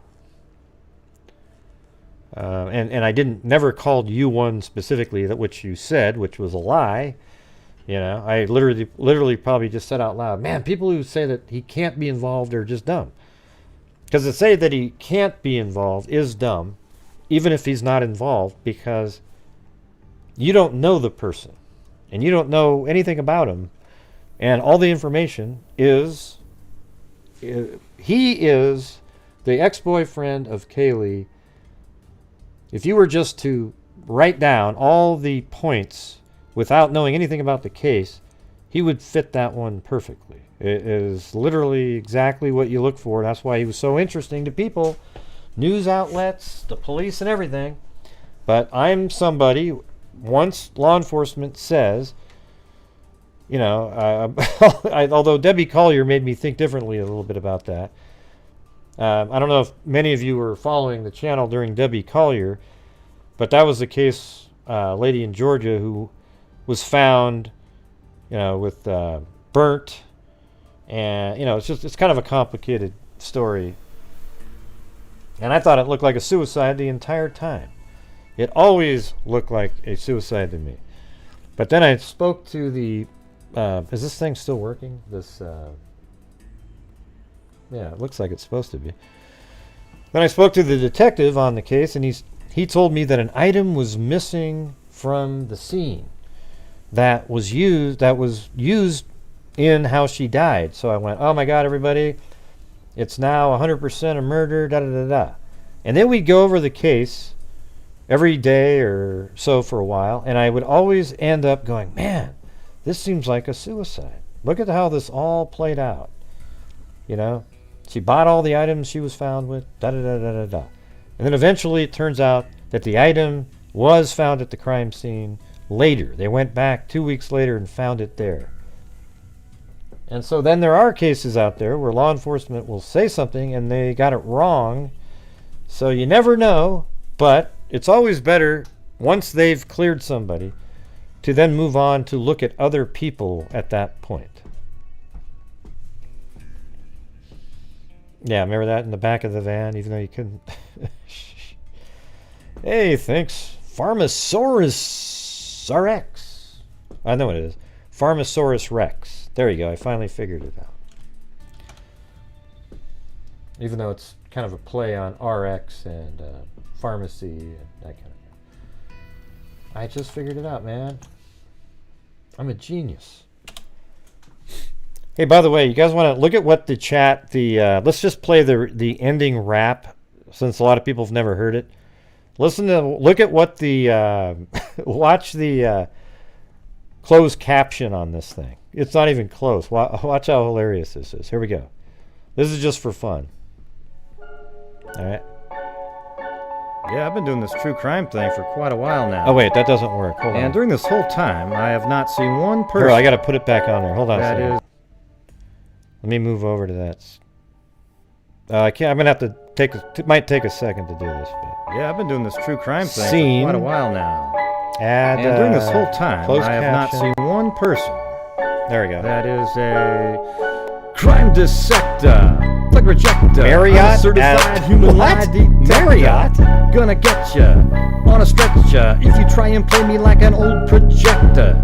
Crime sector is my nectar. Professor Gray is gonna give another lecture. Crime collector, freak connector, and I'm always gonna be a pup protector. Fool deflector, interceptor, and I'm meaner than a spectre with a vector on his pector. With all respect, y'all. Just remember, I've a temple fucking check. That's not even close. I have no agenda. Look at this thing. I'm no pretender, and I'll serve it to you straight without the blender. And in the end, I'm gonna send you on a mission to reveal the true offender. Rebecca Blind as an look at Yeah, so I'll Becca just get Blind right back and to work. Indiana on a mission to Rebecca Black. That is the worst thing I've ever seen. Okay, that whatever that program is, it couldn't figure that crap out to save its life. Okay, and no, the show isn't over. I was just letting you see that. You know what I feel bad for is the people that really are hard of hearing when they read that and they go, what in the hell is he talking about here? There's this woman dancing around and it's talking about, you know, Rebecca Black doing this and that and the other thing. Yeah. All right. 610, you're on. Hey, Greg, what's up, buddy? Hey, who's this? This Joey? This is again, man. I don't know if it's against the policy to call 2 nights in a row. I apologize. It's okay. What's going on? I was just thinking about you know, whoever the suspect is, man. It's been driving me crazy. Like, I mean, this took some rage, man. Like, I mean, I get like jilted lover and all that, but for him to kill all 4, man, I think it's got to be something like with rejection or somebody set him off. Like if it's a college kid, I don't know if they would have that wherewithal. Like a killer's a killer, don't get me wrong, but something had to trigger him so bad for that. Like even if he was going after just one person, and I get it, he's already in the red and he kills the other 3. But I just feel that he was going there to kill more than one person, and I don't know if it was like online stuff or. What if he went there to kill rejection. all 5 of the girls, but you know, he got 3 of them, and then he left because it was too much noise on the first 4 people, and Ethan was just a collateral damage. He wasn't supposed to be there. Oh, he wasn't supposed to be there. So I'm thinking more of it's like a crime of passion, but you're saying like it's more calculated. Like he knew when to go Well, it in could be there. a crime and of who was passion, but they wanted to kill, like, you know, there's these 5 girls that live there. Maybe he went there and at some point was rejected by a couple of them, but then saw the other ones laughing or something, and then he just, you know, I don't really know for certain, but I think Ethan is the one that makes sense of being just in the wrong place at the wrong time. Like, how did the person, you know, it's either that or the person went there to target the home, like a serial killer person, and went in there to kill everybody that was in there, but maybe it got too noisy and ran away. You know, or it's the heat of passion. It's just hard to make out. I see why the police are kind of confused, even though I don't see all the things that they see, obviously. But.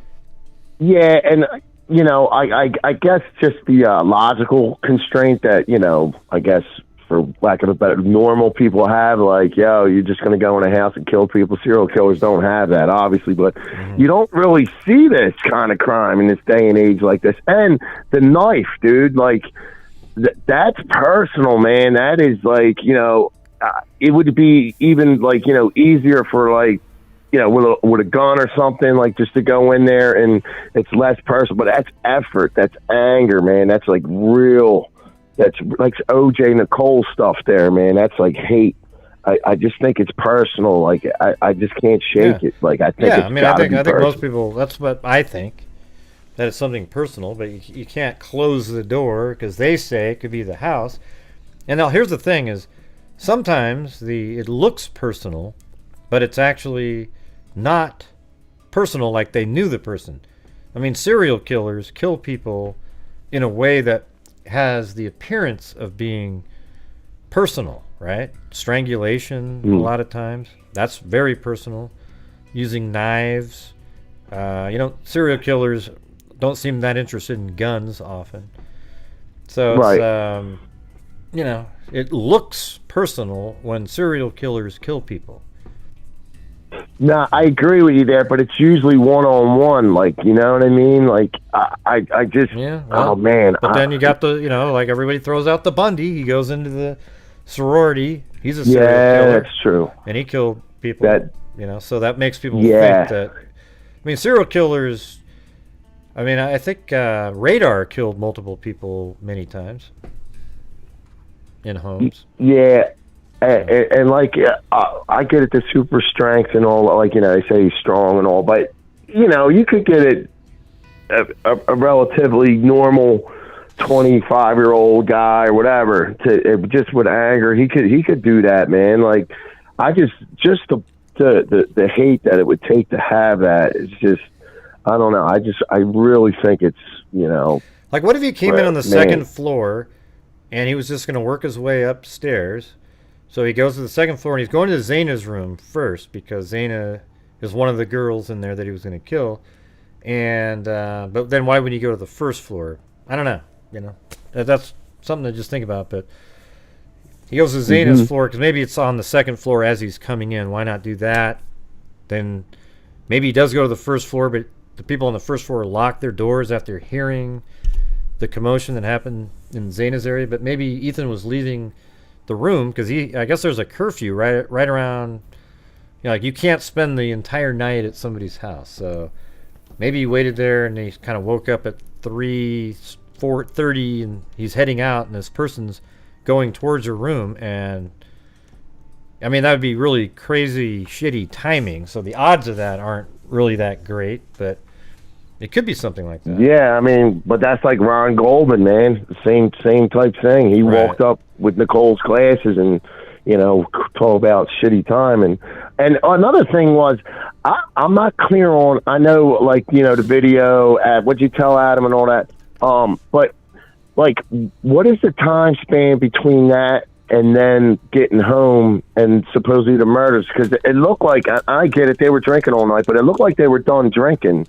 So I'm just saying, like, for all 4 or 5 kids in the house to be that inebriated, like, I think 1 or 2 would have some kind of senses with them. And yeah, they looked drunk, but they didn't look like, you know, totally comatose where nobody would, you know, be able to wake up or hear something. And if you got something alarming to lock, I get it's a party house, but to lock your doors like the other ones, if you're not scared to lock your doors, wouldn't you think about calling your friends to see if they're all right, or maybe 911 then and not all the way the next day? I mean, I know it's all speculation, but that just bothers me. If you're going to be that worried about locking your doors, and you have friends in the house, when you call them like, yo, I hear some shit going on, or you guys are right up there. People don't want to go that far. I explained it on the other one.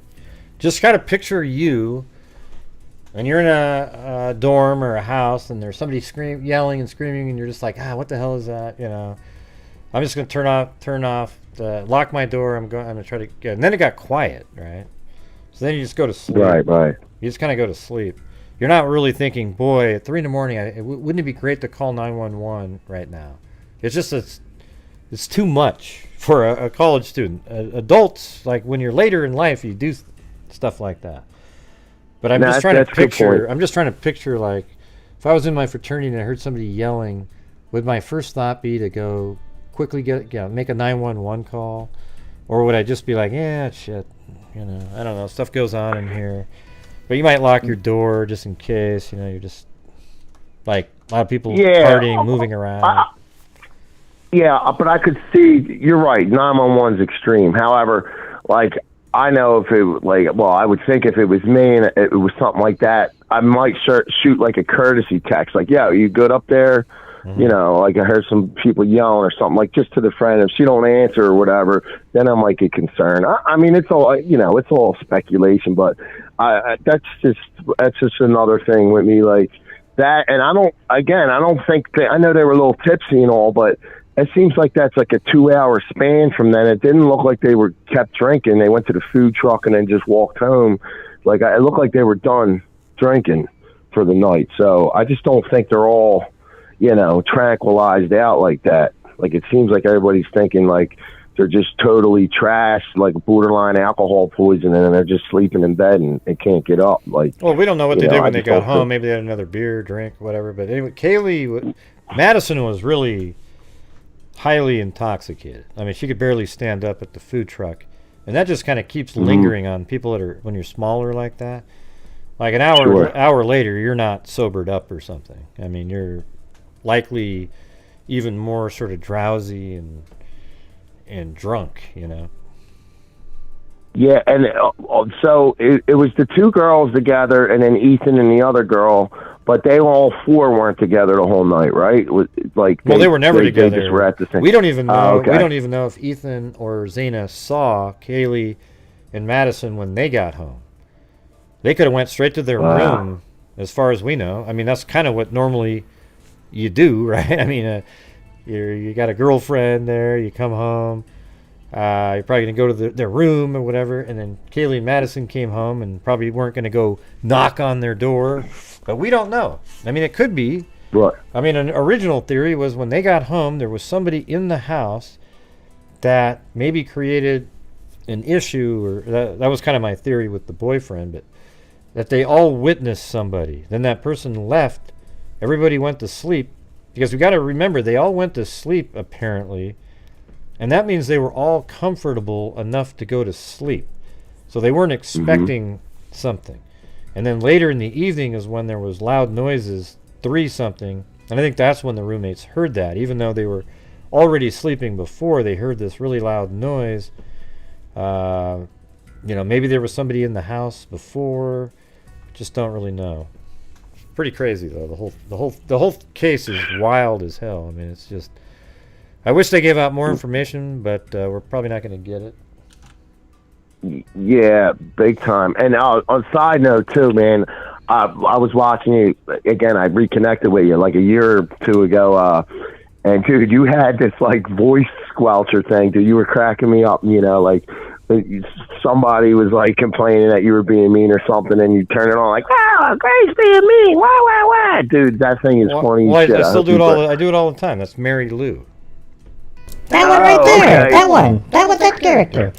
Yeah, we do it all the time. What are you talking about? We do it every single show. Dude, I just reconnected with you like last night, man. My bad. I'm sorry, dude. That was like back in the Johnny Bosch cases, like with the newspapers and all. I actually wrote you on a couple of things of that because I don't want to go off too far off track, but I think that's definitely got to be a paper, dude. Because he knew where the depot was, where they were loading their papers. Like, that was just too many. Yeah. But, yeah, dude, that thing was cracking me up, man. But, yeah, dude, I love your show. I'm so glad I found you again. I just shared all your stuff on my page and all. So, and I got a lot of friends that are into this. So, yeah, cool. I'm hoping they tune in to you, too, brother. All right, man. We'll have thanks for calling in again, Joey. All right. You got it, man. I'm not going to lose contact now, man. I'm going to wait for Mary Lou. You the man. All right, man. See you later. Have a good one. Thanks, brother. Take care. Yeah.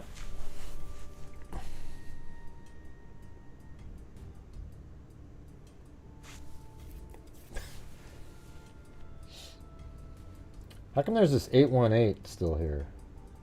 818, are you still there, or who is this? I thought you were off the phone. I think they forgot to hang up. I'm gonna get rid of it. Okay. All right, it's an iPhone. Who's this? Hello. iPhone.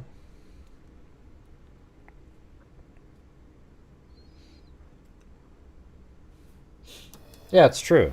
You know, like it's cool talking to someone like Joey and all that. You know, just when the trolls call, I don't like it.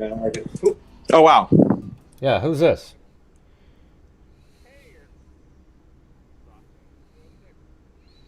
Okay, you're starting off sounding like a troll. What's going on? What do you got? No, not a troll here. Okay, not a troll. Okay, what do you got? I got a couple things for you. 6 things, Gray, and I noted them. I have them noted so that I can get through them and get you to other callers because I love it. Okay, 6 things. What are they? 1, following you since the Petito case, Yeah. and I really appreciate the work you do, and I've been a subscriber, kind of hooked since then, and That's cool. love your.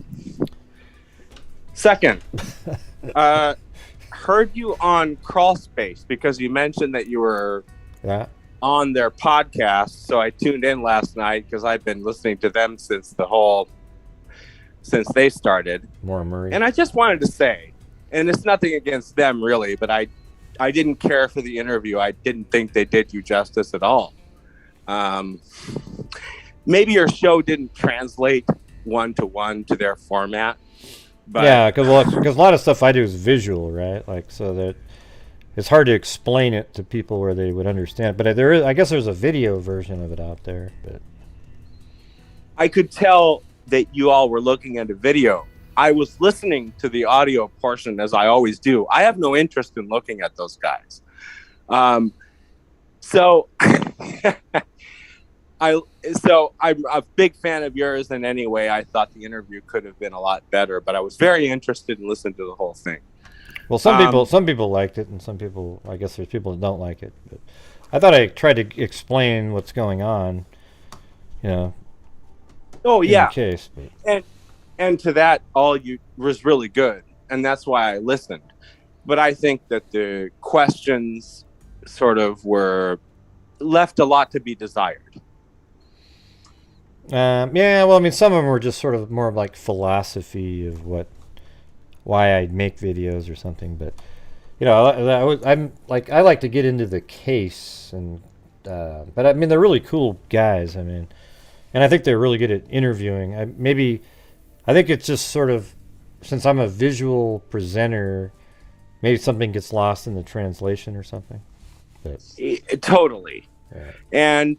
But I enjoyed the mix of formats because it's not every day that I would get to hear you on an audio podcast or whatever they're doing now. But let me move on. All right. Law enforcement in this case must be retaining a lot of information, and like the Petito case, I look forward to the day when it will all come to light. And I think that's all I want to say on that, because I'm not coming here with any theories about the case. I think I tend to just sort of agree with most of your views on what probably would have happened. But there was one thing, and I guess this is the last thing, Gray, is that one thing I thought was really good from your appearance on Crawl Space was that they asked you, what's going to be the detail or the thing that sort of, and it may not even be a thing, But what do you think is going to be the thing that breaks this case? Mm-hmm. And what did I say?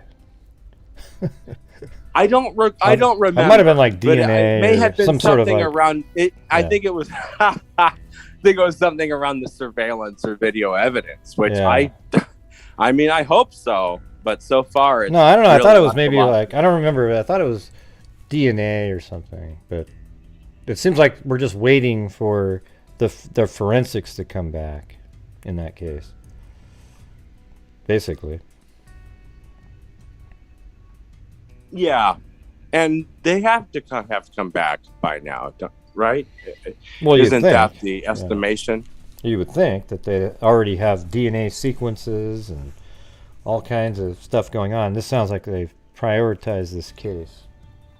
What I have kept going back to is thinking of, you remember when the Chandler Halderson case went to trial? No, I don't really know that case very well. Well, there was an abundance of forensic and DNA evidence and blood evidence in that case. It was overwhelming.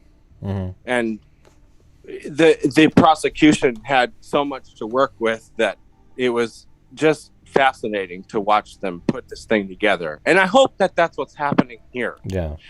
I mean, it was probably easy for them to put it together because there was so much. Oh, it was so much.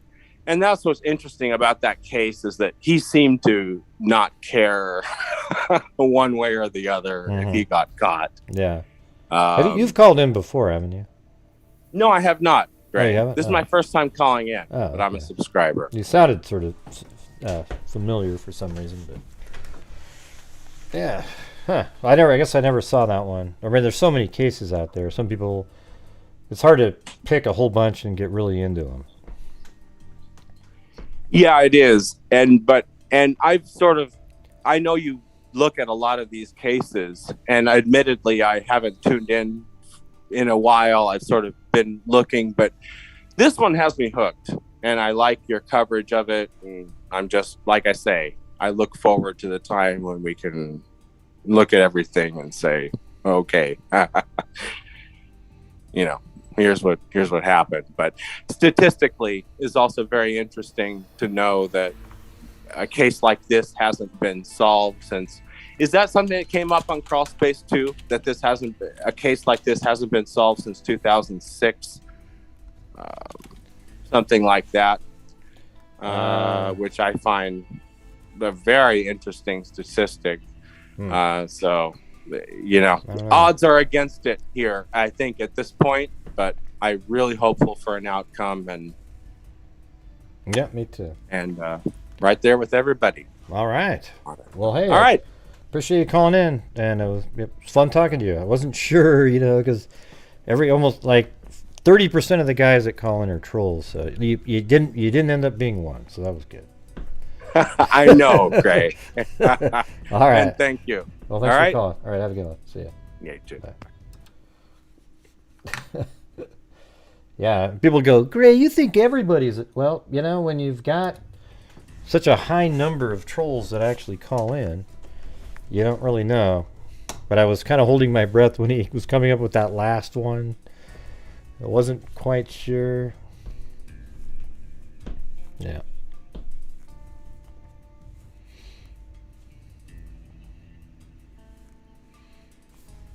Hey, I thought you were a channel member. What is that? One shot 925. Weren't you a channel member? Yeah, let me get 517. You're on. Hello. How are you? Hey, not too bad. What's going on? This is Miranda, and I'm from Michigan.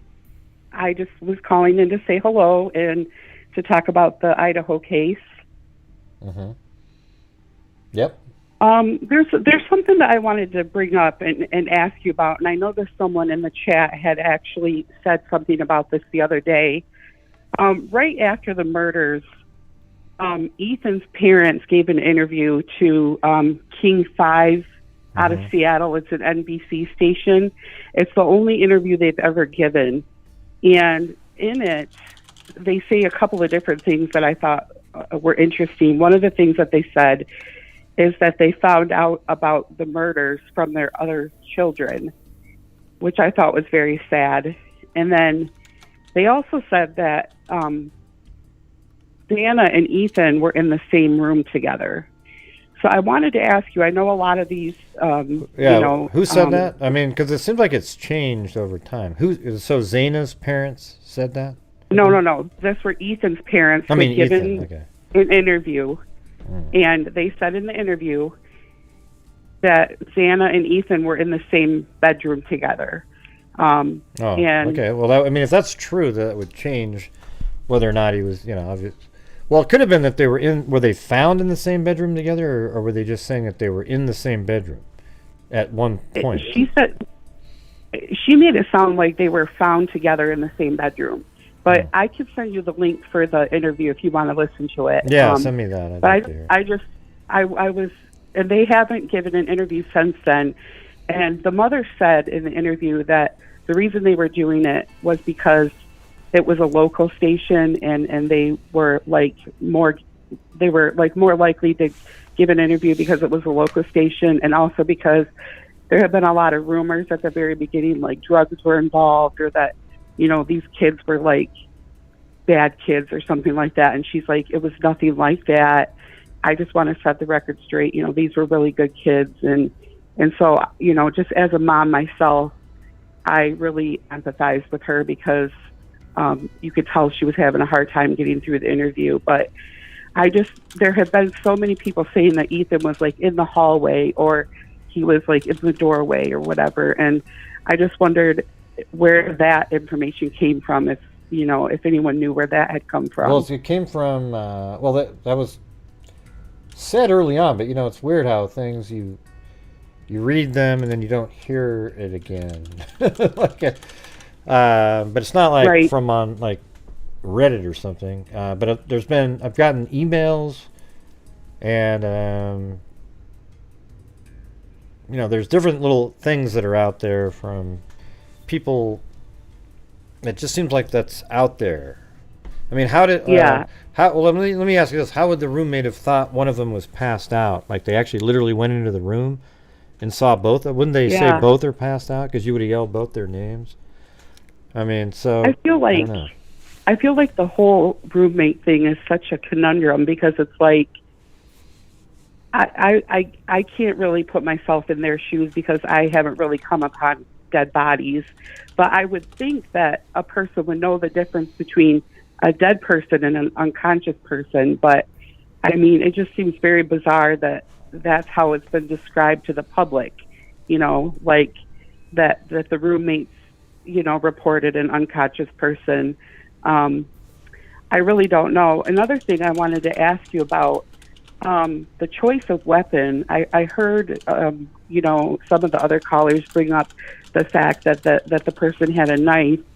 I wonder if law enforcement would look at people who maybe tried to purchase a weapon, like a gun, in like the past 6 months in the area, but maybe were like denied because of like either they had a prior record or, but I don't know if I think they were trying to be quiet, so a gun would have made a lot of noise. Yeah, that's true. Like, did they set out wanting to use a knife to begin with? Or, was that like their second choice? Just interesting to me that maybe that could be a way to track down people. But I was just trying to think of ideas that the police could do to try to like just get leads.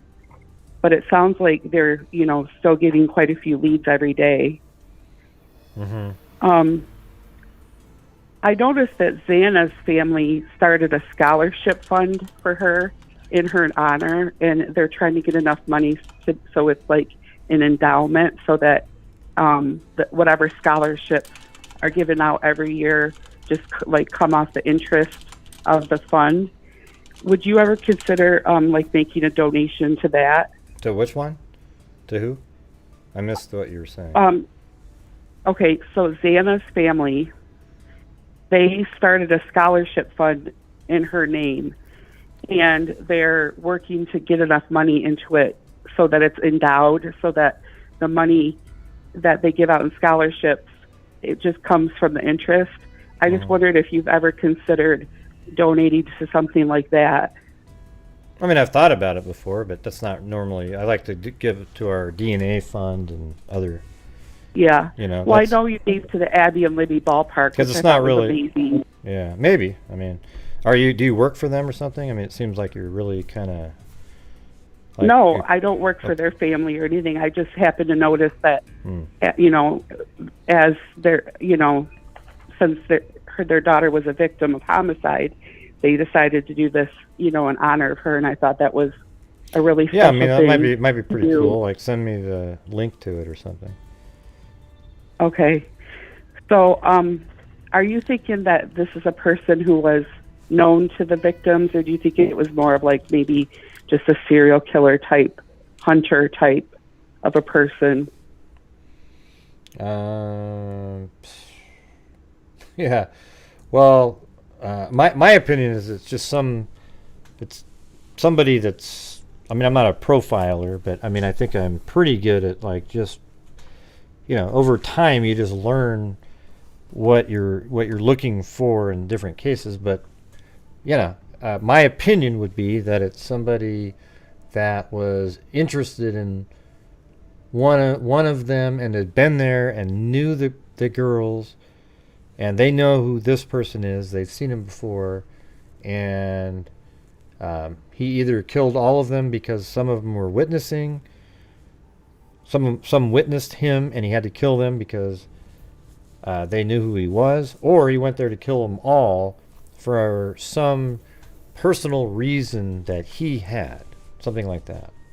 Now, the serial killer one, but, you know, I'm not like totally, wow, I'm 100% on that, because it seems, the longer it's taking, the more it seems like it's somebody that they don't even, I mean, why are they looking for the white vehicle? Yeah, you know, just wanting to talk to the people.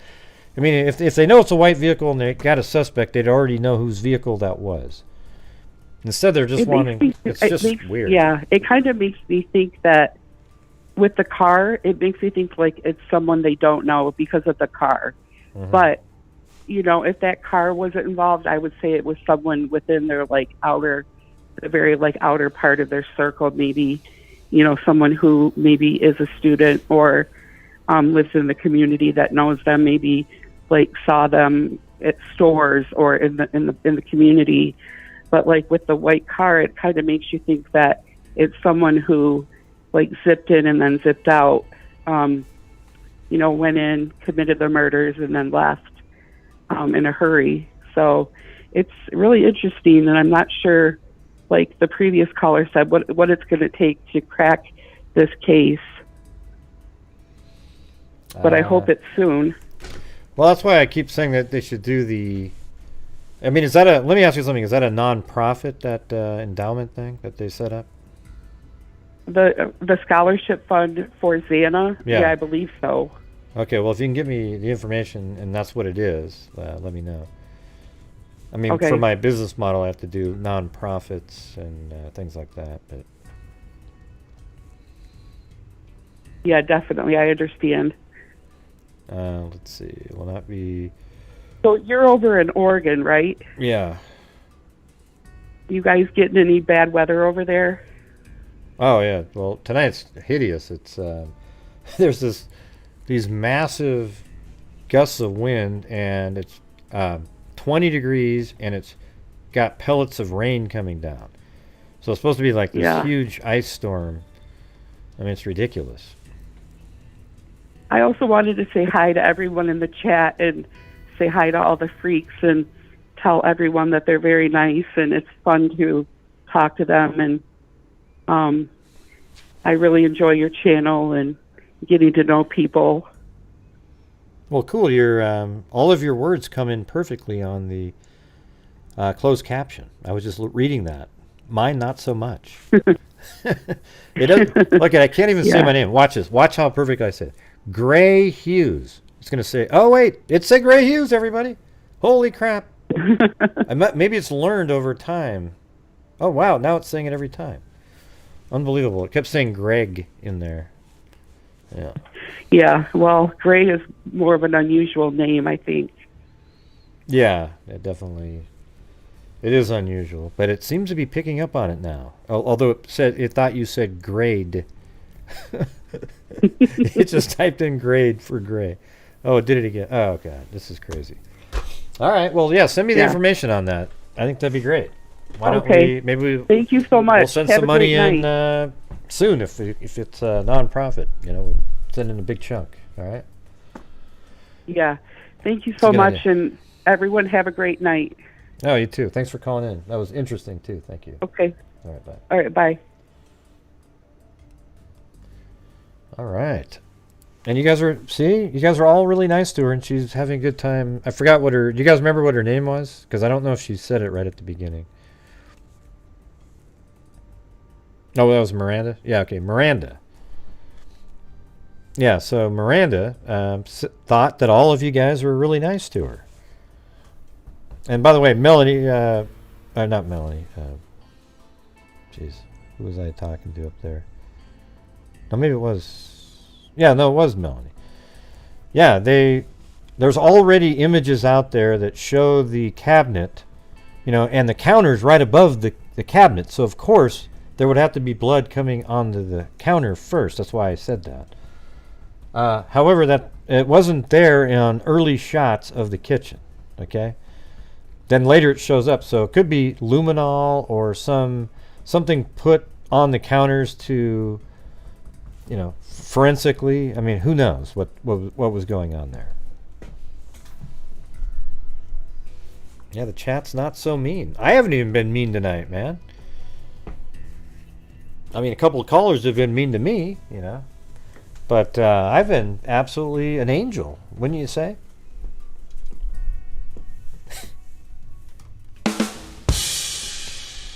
And everybody, wake up. Yes.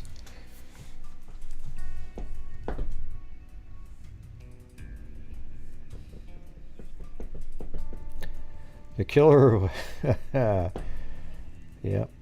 I have been absolutely awesome tonight. All right, let's get to the next one. 419, you're on. Hey, Gray. Hey, what's going on? Gray, it's me. Wait, hold on. Wait, hold on one second. Hold on one second. Just a second. I have to sound like you. What's going on? Hey, Gray, it's your almost friend from Ohio, JD. Hey, JD, what's going on? What's going on, man? Hey, I got a new clue. If you can give me just a few minutes, pull up your computer skills. I want to go to the food truck where the man is handing their food. I want to see what color them gloves are. Let's go. Because there's a clue there, Gray. There is not. And I'm going to show you how I'm going to connect it. Oh, I don't want to do it, man. I don't want to spend the time opening up the video, looking for it. And all okay, that stuff. Let me just. All right, okay, don't worry about that. Listen, the people at the food truck that was serving the food, we know they have blue gloves on, right? Blue latex gloves. Sure. Yes. Why not? Right? They don't want to get. Okay. Well, let's go back in time to the glove, the rubber glove. The retired detective. Wait a minute, aren't you the one that called in about the handprint on the car? Yeah, I am. Oh, God, here we go. Here we go, everybody. Here's another one. Oh, God, here's another one. Yeah, we're getting there. All right, here we go. But anyway, okay. What about the glove that was found in the backyard by the retired detective? Do you remember that? Yeah, the fake glove that wasn't there. The fake glove that wasn't there before, yeah. Yeah, who put that there? You know what? That glove is the black glove, and I won't stay on long. You know what's weird about that glove, too? The glove was actually like a female's glove because it had that sort of fuzzy material on it. Do you think a killer would wear something like that that's kind of not sticky where it would just slip out? I mean, wear those kind of gloves and try to grab onto your steering wheel.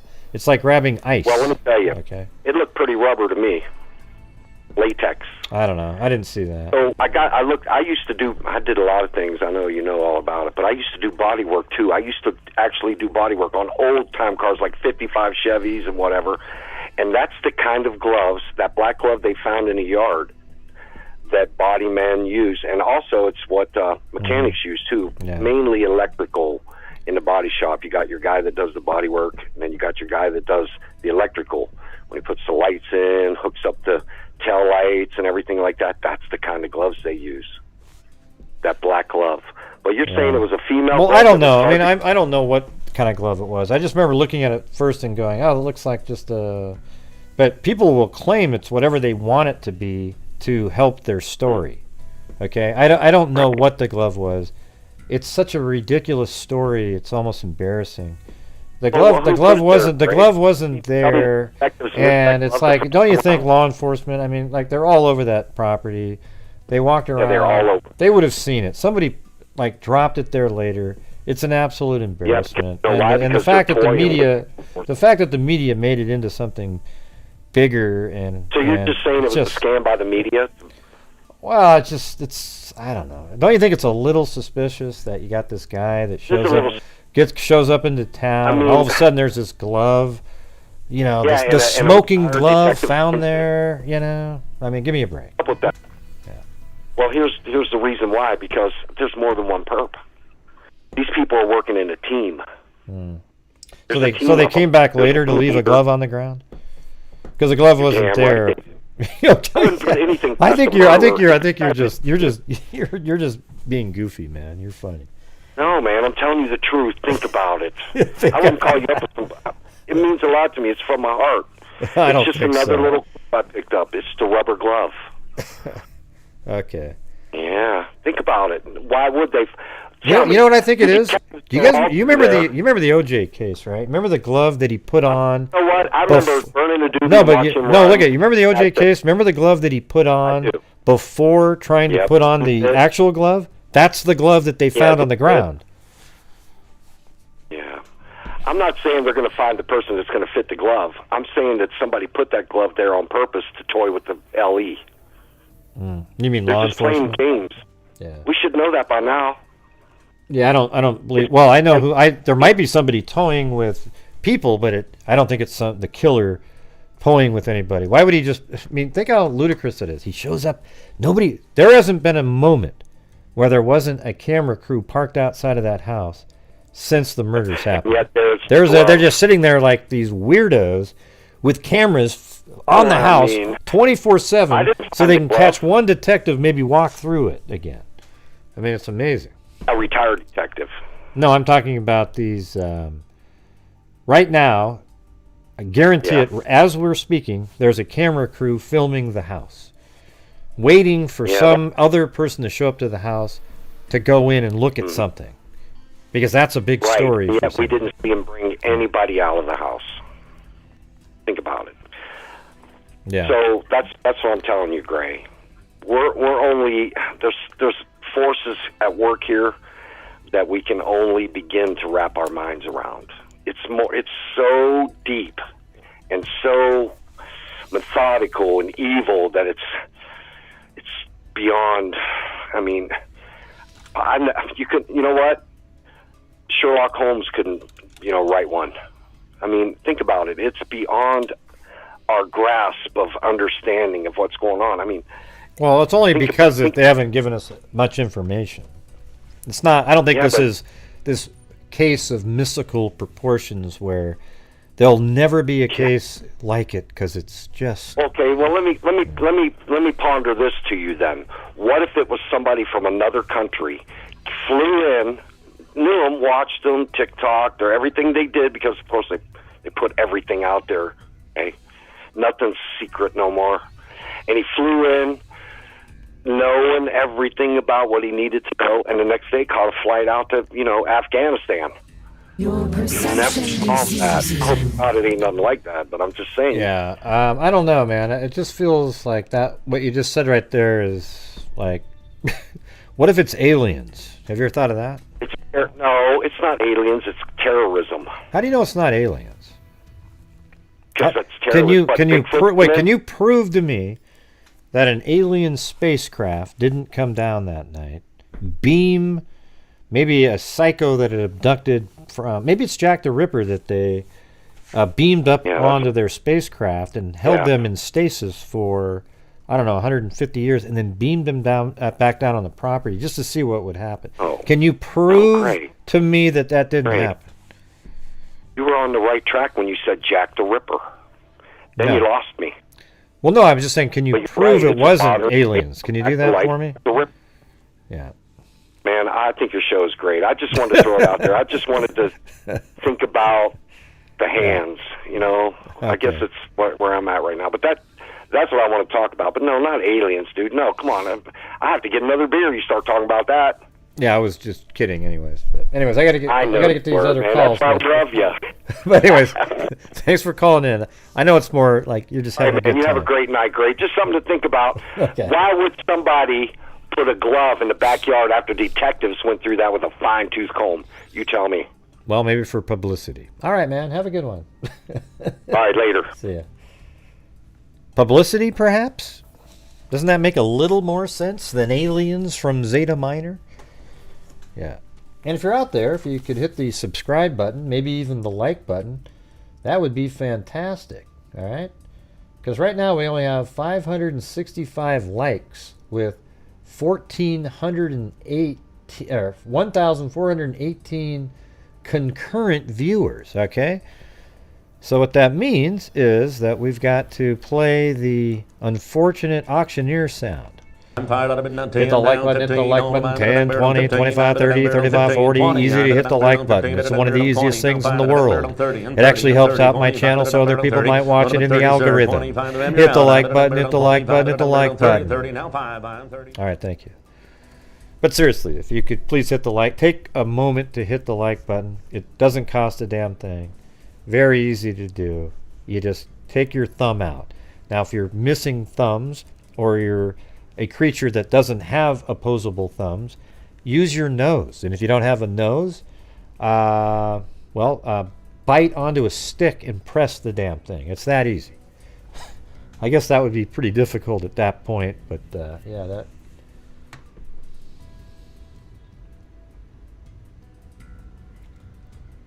All right, 319, you're on. Hello? 319. Oh, man. That's me. Can you hear? Yeah, you almost sounded like Spirit Box a little bit. Hold on. Who is this? It's because I had I was trying to listen at the same time. It doesn't work. Yeah, I can't. At the same time. Well, I tried doing the one where there's no waiting room, but the order, everybody's order gets whatever. I don't even know what. It's just random. So there's people that were on hold for like an hour and a half. I was trying to listen, and I had it going at the same time, so I didn't miss. Yeah. Hey, this is someone who has emailed you recently, and I wanted to talk about just the graphics of the house and how it was set up and how the murders may have happened, and how you may be able to. I know this is like a huge ask, Gray. It's a huge ask. Well, I'm gonna try to make an animation that kind of has other people in it to show what I think. You know, different theories. Might be kind of complicated. Yep. I think that there's a lot of people that are missing a lot of aspects of this and what this house is and how it's set up. And first thing I want to point out is well, we all know the whole layout. We've seen it 100 times, so nobody hears confused. Not the layout, but they're confused about. A lot of people haven't seen the crime scene videos of Fox News. And what do you mean crime scene videos from Fox News? Like inside the house? Okay, so I sent you one. I sent you a picture, and then I tried to do the Telegram, and I could not get that to work. What do you mean Telegram? I don't know if you got it or not. What do you mean Telegram? I don't have Telegram. There was okay. So Well, you're not communicating with in that your- fake Telegram account that I mentioned in my community section, are you? Yes, it did. It did. Why are And you so I Why tried are you to communicating do that. with the fake Telegram account? There's an idiot out there that is a fake Telegram account that's not me. I put that in the community section. I didn't know that. I hope they didn't ask you for So money I because they've been saw trying to that- get money from people. Well, I saw that and it said send me your information, so I sent the pictures to that account. I did not know that was not you. Why would they? I'm not sophisticated in this. Okay, I'm like 54 years old. I retarded in 1999 as far as information went on the internet. You know, I was able to get on and that was it. Like if I got on the Oregon Trail, I would probably die of botulism. So, you know, that's kind of where I'm at. All right, when did you send me other the than- pictures though? Today? What's the first name on the email? You, Kathy, you responded. Oh yeah, you that responded to one of them. Yep. Not sure what you're saying. Yeah, the so- one. Yeah, I don't know what you're saying in there. There's just like I'll put it on the screen. Okay. I'll put the thing on the screen that you sent. I did respond. I don't know what you're saying. Yeah, go ahead. Okay. Okay.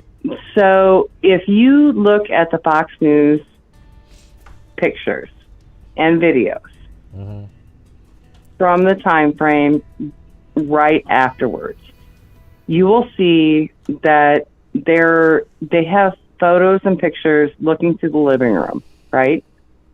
And they're watching and photographing and videoing crime scene investigators in the living room stepping over something, which is horrifying to say. No, come on. I think you're just making up stuff. There's nothing in these pictures on this page that has any pictures like that. No. Not the one I sent you. The one I sent you. Well, why if wouldn't you scroll send me the down, one that that's has the one that you're talking about? I mean, that's what we want. Wait a second. I sent the first 3 to the Telegram account. Okay? Okay, well, I made a That community is post what about I the told you Telegram in the account. chat to Okay, do. well, just send me the ones right now then, the pictures that you're talking about. Okay, I can send them to you right now. Now, if you scroll down to the one that I sent you, Right, there's nothing there other than a picture of the house and a guy standing in the door. you can't scroll down into the conversation, into the whole article and see a picture of Kaylee's room. No, I can't. I mean, there's a picture of maybe. Let's see. Maybe if I go. It's a dark room. It's a dark picture. It's a dark room. Kaylee's room is lit up like a fucking Christmas tree. And here's that cabinet, by the way. See how there's nothing on there, even though, yeah. Really? No, there's nothing in this thing that has a picture of her room. Well, yeah. It's on the second floor. You see her bed, barely. Yes, her bed, her Yeah, we've bedding. seen those. We've seen those and it before. says- We've gone over all these. Right, and it says... No, it's not, as- Melanie. It's the same one. Sorry for your confusion. It has the good vibe on the top, right? Uh-huh. The same thing that's in the living room is the same thing that she has in her bedroom, right? Mm-hmm. And you're. It might be the people one. are It's, trying to well, say hold that- on one second. There might be this one right next to it to the right, but either way, there's other pictures out there. I've seen them. There's no blood there, Melanie. God, you're just. I'm not talking about blood. I'm not talking about. I'm not talking about you. Your name is isn't Melanie either, is it? Right? I never said anything about blood. But your name isn't Melanie, right? That's who I was referring to. It's in the chat. No. Because we were looking at the pictures. No. But see, there's none of the pictures that you are referring to are here. So it's just not really interesting. You know, like you're looking at the bed upstairs. There's a bed. So Okay, let me but see. you were saying let me earlier- look at something up here. Hold on. So, Just a second, Gray. Just a second. Earlier in the night, you were talking about the dog being locked in Kaylee's bedroom, right? yeah. All the pictures are taken forensically the way that the house is, okay? The way the house is left. Well, do we know that? We don't know that. I don't know. They just take pictures of the house and different things, and so where the dog was. This is a bedroom that somebody is living in.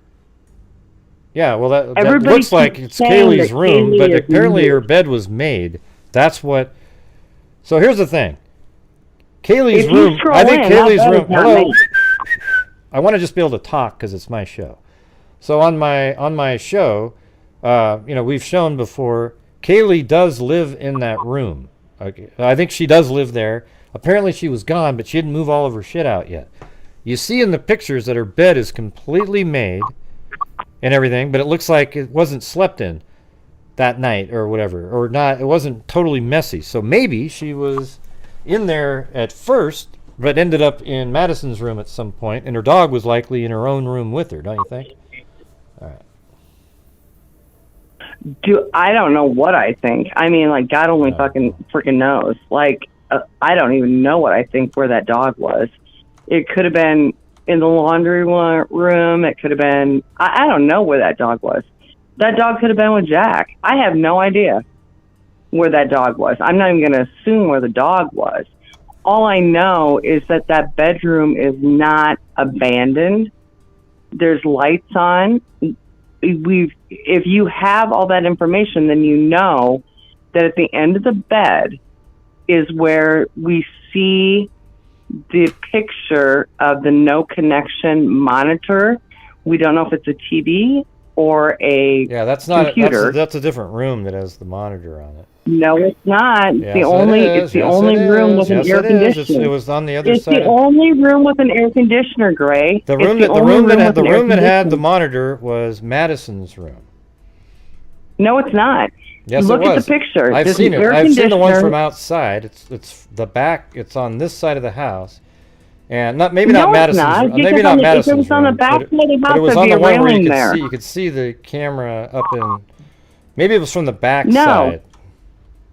No, it's Kaylee's room. It's from the front, and it's the only room with an air conditioner. Listen, that's not really interesting. I gotta just be honest with you. It's not interesting talking to you. Okay, and the reason it's not is because you didn't send the photographs that you're talking about. You don't want to actually look. Well, I do want to look into stuff, but it's just the way you talk and stuff. It's just not really interesting. Do you understand? It's not interesting at all the way you talk. So if you can talk in a way that's interesting, it'd be great. But it's not. What is that in? What well, you want? Just listen to the way your voice sounds. It's like you're saying stuff about 3 or 4 things that haven't been true so far. I don't remember exactly now. What has not been true? Oh, now we're going to debate about that. I'm not going to debate about that. You went, I don't know. So you didn't know the thing that you claimed a couple times. So in about 30 seconds, I'm going to hang up the phone unless you get on to the parts where you send me the photos that you sent the other person, and I'll look at them, okay? Because you didn't send them to me, you sent them to some troll that already shows you, what's going on. That? Honestly, how would I don't know, that? man. I made a community post talking about it, okay? I made a community post talking about it. So it just is what it is. I started following you during Delphi, and then after Delphi, nothing happened. I started following you again. Yeah, but what does that have to do with anything? I don't know what a community. I'm just saying. You're saying a community. I'm just trying to do a show where we're trying to work through something. I mean, I can see. It's weird how she has the bed in her room. It's sort of. It's hard to really make out. Looks like there's a poster or something on the wall back here. If you look at that picture. This one, you can see the bed there, but it's hard to know what part of the bed you're looking at. Is that the end of the bed? Is that a pillow? Because the room is shaped. The room is shaped in a certain way. The end of the bed is towards the sliding doors. Yeah, I can see it. I was just showing that on my model.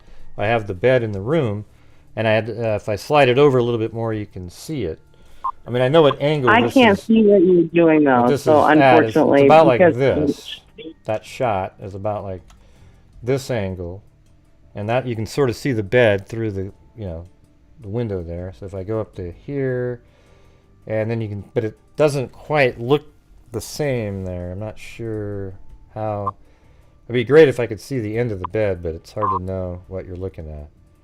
I guess that could The just be the bedroom is back very end. weird, Gray. The bedroom is super weird the way it's set up. Like, Well, I know it the is because I door built the is- entire house. Did you see how I know what the room looks like. Yeah.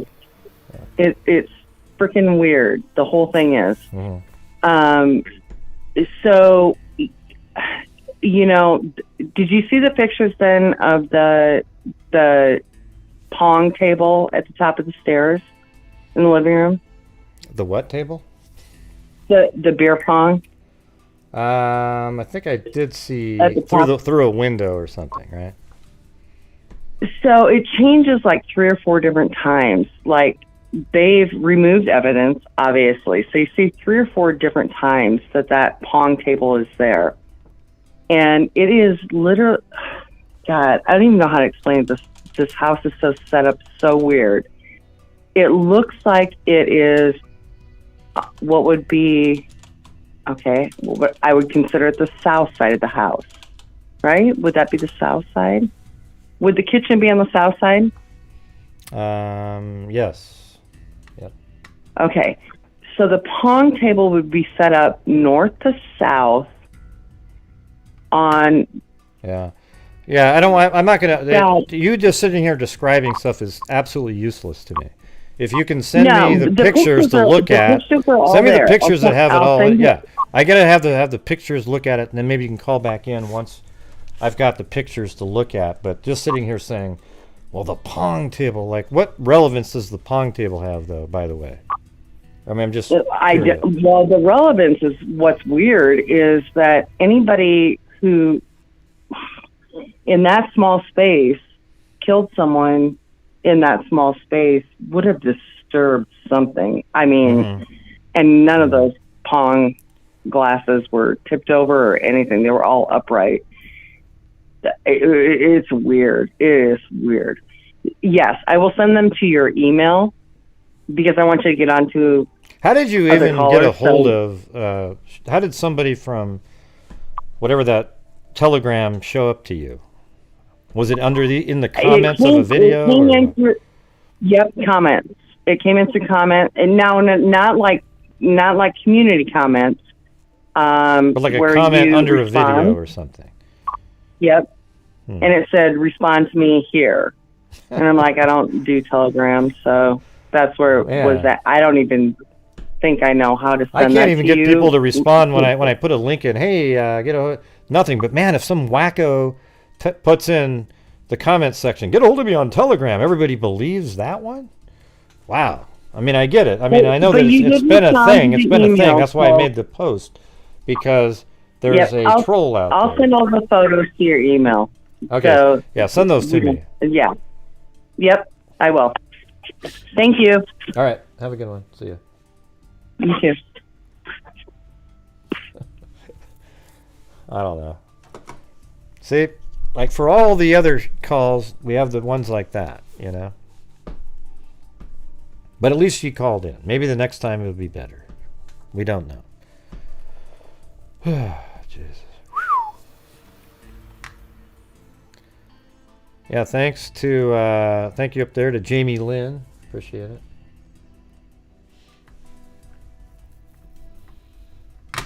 I mean, I didn't have a clue what she was trying to get at, or I tried listening. It was just really like, you guys don't get it, man. Now these are the things. Nah, we get it. You know, we get it.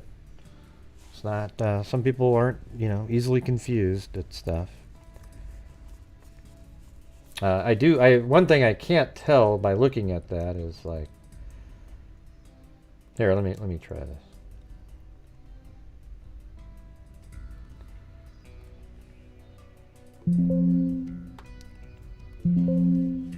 Huh?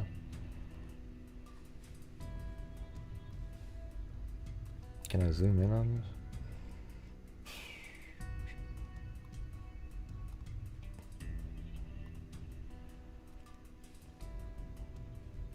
Yeah, so is this the end of the bed and the head of the bed's at the other side? Or is this it almost seems like there was pillows there. And then what's that over there? I mean, that almost looked like part of the bed too, but that wouldn't make any sense. Thanks, Jessica Schubach. See, but those are the, like, right there, there's people that were listening that thought I was the one that was rude. I guarantee it. There's people out there that go, God, Gray, let the caller, you know, they're going to, that's how they would view it. I don't see it that way at all, okay? I noticed I didn't have the same problem with every other person that called in. Yeah, that's apparently Kaylee's bed because it's, you know, there's the second floor, right? I got to get that cabinet put in there, by the way. I had it in the previous model, but that's right there. Yeah. So Kaylee's room is right here. It almost seems like the bed was turned. I mean, would you really do it like that, though? Where you would rotate it around.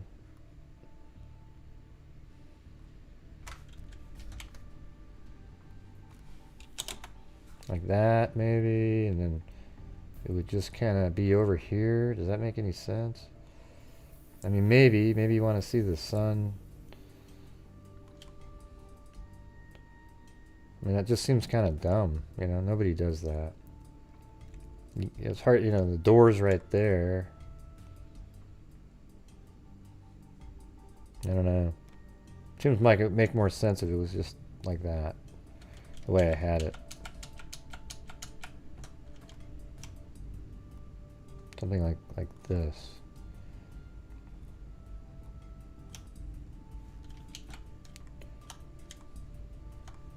And you can still see part of it, so I'm wondering if that's kind of what you see.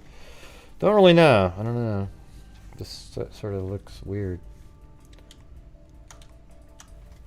But there aren't any crime scene photos out there, though. Like, they don't have photos inside the house taking pictures of... There's shots through the window of various things.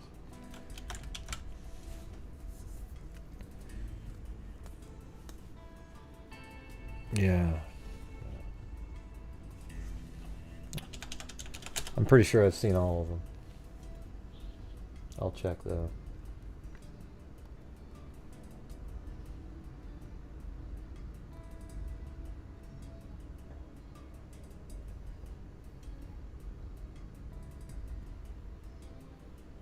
Yeah, it's hard to say if that helps or not because I guess the window's on the right there.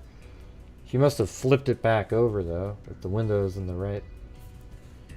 It's this shot right here with one of the roommates. I've seen this one, but it doesn't really help that much. I don't know if that's a mirror, and then this is the window over here. There's one with the dog on TikTok where she's playing with the dog. That one might help out a little bit more.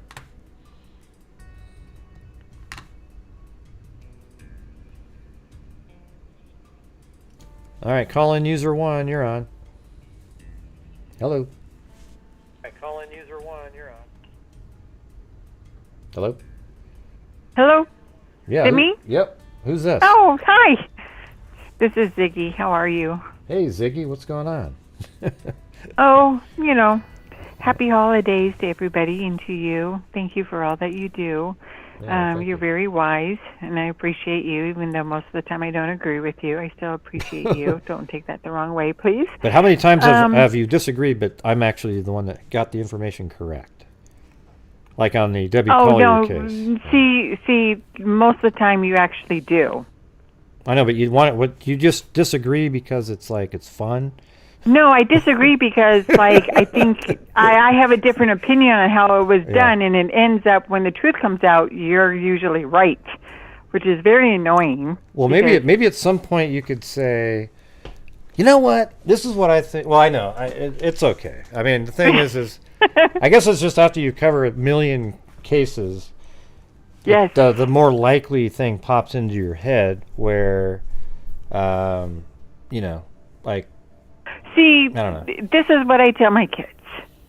You may not want to see none of the young kids today. My kids are like 19, 20, okay? None of their friends, none of them want to go to school. None of them, I mean, like not just high school, but they don't want to go to college. They're done with it. Mm-hmm. They want to find their own way.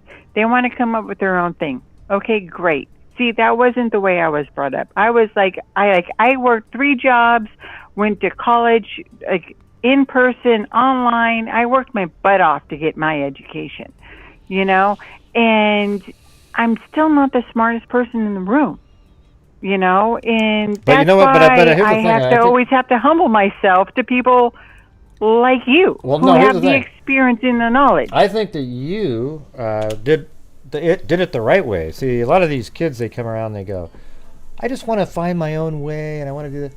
Look it, man, if I was paying for a kid's education, I would say, hey, pick one of these things that you, and make sure that they were doing something that when they're done, they're at least interested in it, but it makes money.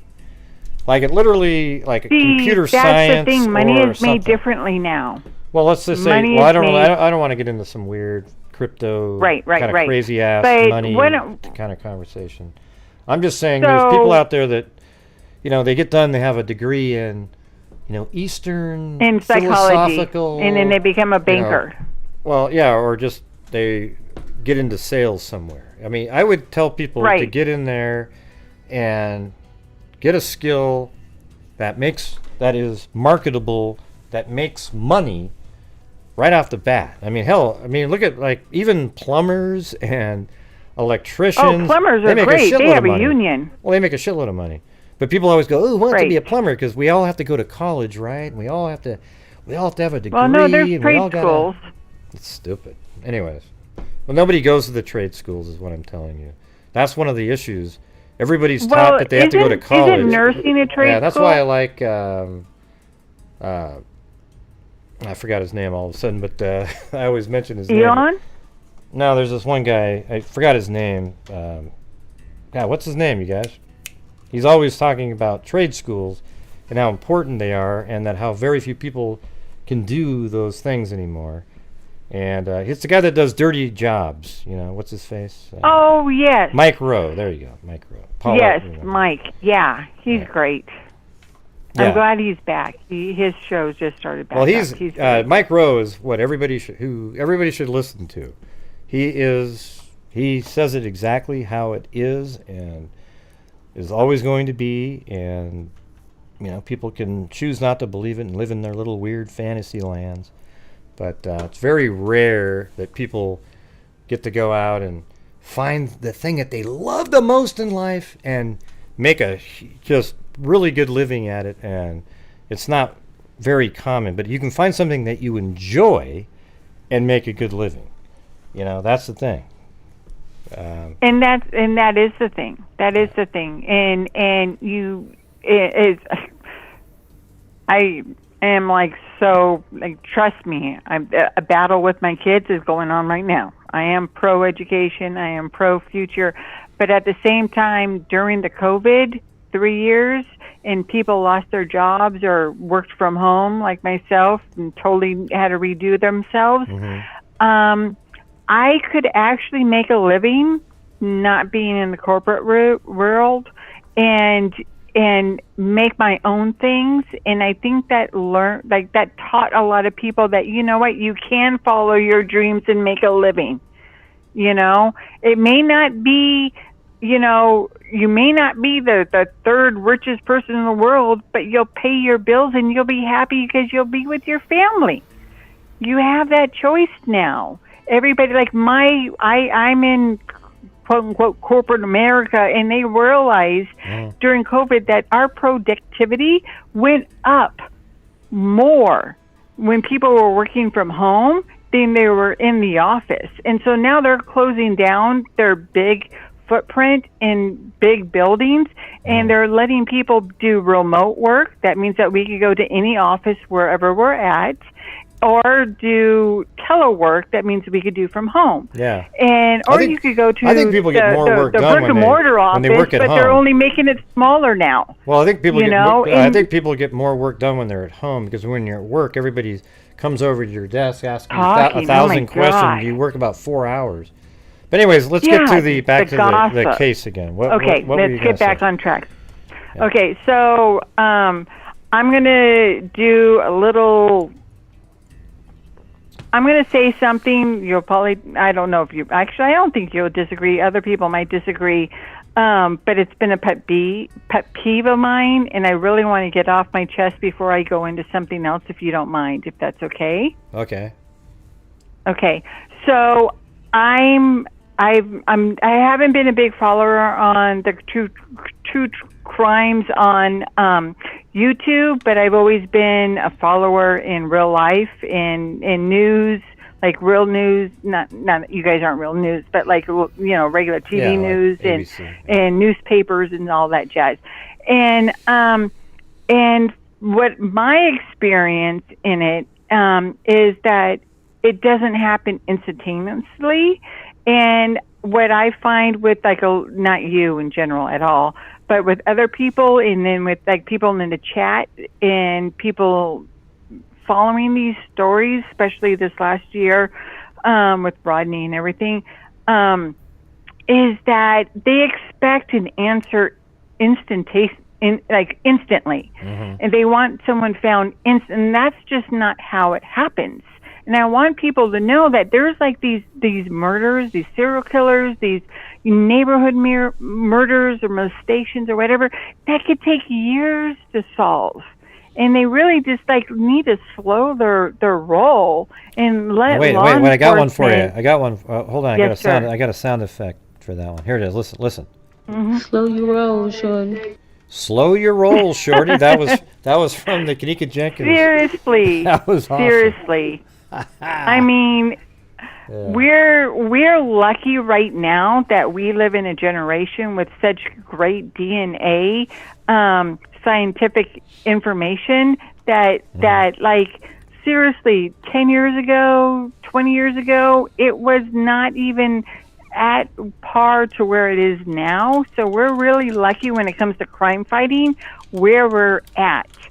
But we can't solve it instantaneously because there's laws. Yeah, it's fake. It's not like the television. Chain of command. Yeah, we know how it all works. You don't evidence. need to. Yeah, I think everybody on this channel gets all that. Like, we don't need to. It's the. It's not like television where you put a blood sample into a computer and go. Oh my God! It's Jim Smith who lives at 34. It doesn't work. And I think that's what. And I'm not saying it's people in your chat or that listen to your channel because they're. I mean, I've been watching it. And everybody's really smart, just like you. But I'm just saying, in like with the way the social media and everything's been rolling, just I just scream, slow down, just like what you just played. Slow your roll, because that's shorty. not how it happens, and I just want people to be educated with that is right. not how it happens. Okay, well, we got to get you on to the next point because I got these other callers backing up, so I don't want to. Yes, sir. So hurry up and get to the. Okay, so I'm just saying with these college murders, it really when I first heard about it, it really brought up memories of the Richard Speck serial killer. Not that I was alive during then, but when I was following serial killers. I'm sorry, I can't talk right now. It really brought up a lot of he killed 8 nurses and with a knife, and even though he went in with a gun, I think this what triggered me to call you is because another person brought this up about gun versus knives.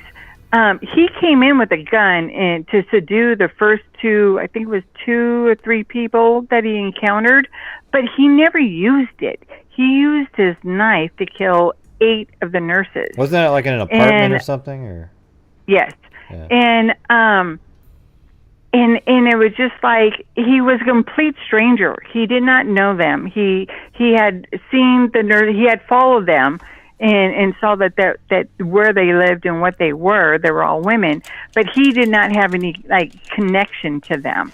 And I just wanted to put that out there because I know people are talking about the bartender or the boyfriends or this or that. That it can be, to keep an open mind, that it can be a complete stranger that was just watching the house for opportunity. And it wasn't that he was obsessed with the knife. It's just that was his compassion, that he had a way to subdue them before he stabbed them. Could be Yeah, well, like in the Delphi case where the guy pulls out a gun and got them to do what he wanted, but then they were killed with a knife. Exactly. Mm-hmm. Yeah, maybe. I don't know. This sounds more to me like the knife was it, and it was just sort of like this.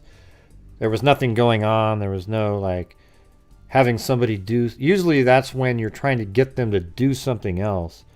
This one seems more like they just went in there. It was like a frenzied attack with a knife on the people running through the house. I bet they weren't there for more than 5 minutes. This person. So I don't think they would have needed a gun other than a backup weapon in this case. Where in the Delphi case, and maybe the one you're doing, he may have tried to get them to do certain things while he was there, but I don't think that happened here.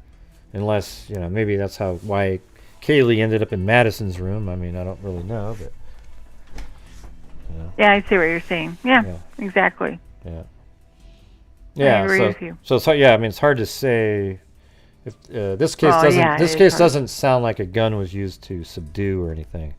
This person seemed like they just came in and started killing people. Like that's what their whole thing was. Like the Delphi case, their gun was used to get them to walk and move to a different location. I don't know what the spec situation this is was. Nothing like that case. Like what happened in the spec case with the gun? Like what was the gun used for? It was to subdue the first three. He entered the room. He got the first nurse to subdue, and then a second one came out, and he got the second nurse, and then he brought them into their bedroom, there was a third nurse, and so he tied them up, and then he went and he because it was late at night, where some of the other gals were sleeping. So anyways, I mean that's enough. That's all I really. Which he stabbed you don't need to tell the whole story, all. but what I'm saying is like he used the knife to He get stabbed them all. He didn't kill them. Right, but he used the didn't gun. Strangle them. He didn't shoot them. He stabbed them all. He used the gun to get them to move to a different location. Is what I'm saying. Like he used it for some other reason. Yeah. Right, but in this case, it doesn't sound like that was an element, although we don't really know at this point. Well, the young man seems like there's some issue or where he was found either in the hallway or in the bedroom, and that he might have been first. Yep. And then how do you, would you be scared of a knife at first? Especially if you're in a dark bedroom, you'd be like, what's going on? But if you saw a gun, I think you'd be a little bit more alert. Right. Yep. Well, I guess we'll see. Maybe there was a gun used at some point.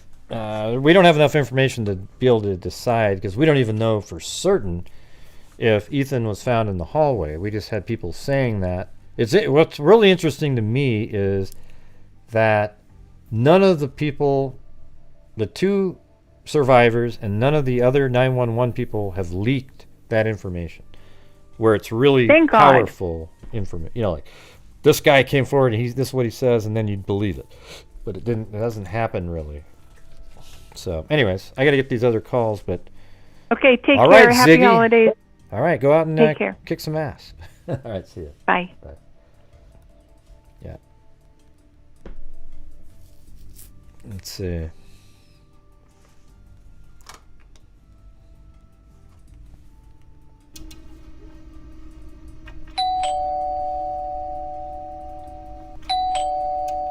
Hello? How did you ring twice? I don't know, Gray. Oh, jeez. Unbelievable. 906. Hello? 906. 906. Hello? 906. Okay, forget it. 509. 509.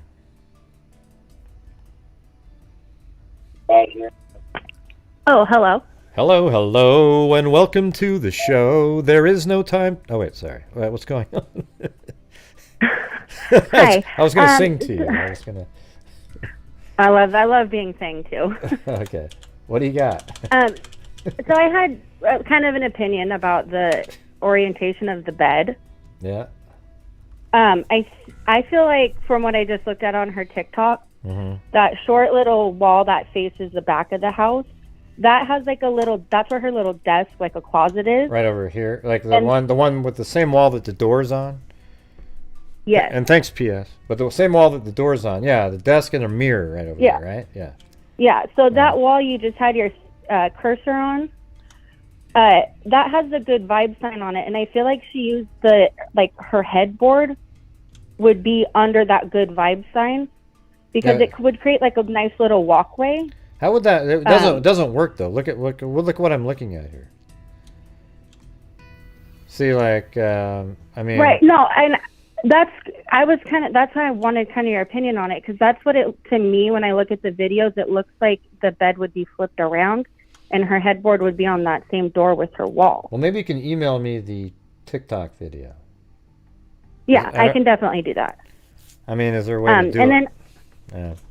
While we're talking. my other question, I guess my opinion, I wanted your opinion on like what route you think the killer took, because I feel like a lot of people just assume that he went through the sliding glass door. Well, that's because Steve Gonzalez said that the police told him they think the killer went through the sliding glass door. So I think that's a pretty good way to go, don't you think, when somebody says that? Yeah, no, okay, I completely agree. It's really hard to keep up with everything. Because I always kind of was of the opinion that, like, the sliding glass doors I grew up with are kind of loud. And it's been rumored that the front door, like, everybody knew the key, like the key number for it. But when I saw the police cam footage on September 1st, they didn't use their porch light. And I remember being that age, I felt like I never used my porch light. But it's really dark, and I feel like maybe the killer could have entered through the front door.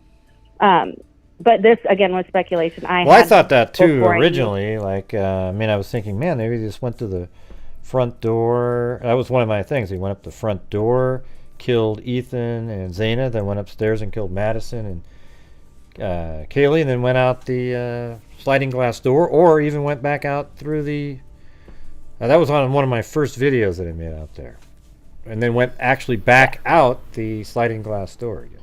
I mean, the first door. So it was like first floor all the way up through the house, and then back out through the first floor again. It was just, I'm just trying to come up with all the different variations at some point. And then people voted on sliding glass door, Madison, Kaylee, Ethan, Zaina, then sliding glass door again. That's what most people believe.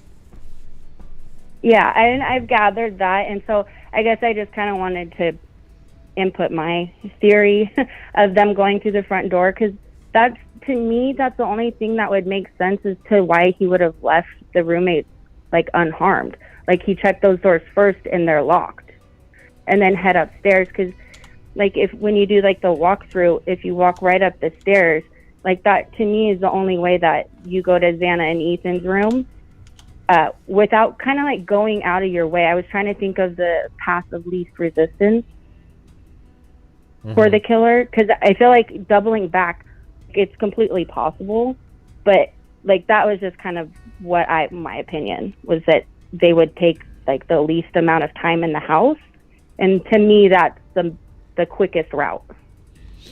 I guess I was just wondering your opinion on that. That's why I was calling in. I've never called it but it's also the what do you call it? The first floor is visible to other people. So was that really going to be the smartest way to do it? I mean, like when you're going into the house, the back sliding glass door is different. That makes sense? Yeah. I mean, it back does. there, it's kind of hidden away. You can kind of sneak in and out. Nobody's really paying attention. But in the front, somebody could be driving by. They could see you from multiple different houses there. That is true. And I had always kind of wondered about the sliding glass door, because they had those fairy lights. I remember them being on like the first few days of the investigation. And that's kind of, that was the initial thing that made me think maybe they didn't go through the sliding glass door, because that seems really well lit. But I appreciate like your perspective on it, because it brought up a lot of things that I hadn't thought of before. Yeah, well, I mean, I'm not, like, I just have an opinion like everybody else. I'm just using like experience and just the way I view things. I think people like the way I think about cases just because it's kind of more like logical. Sometimes there isn't enough information to even be logical, you know?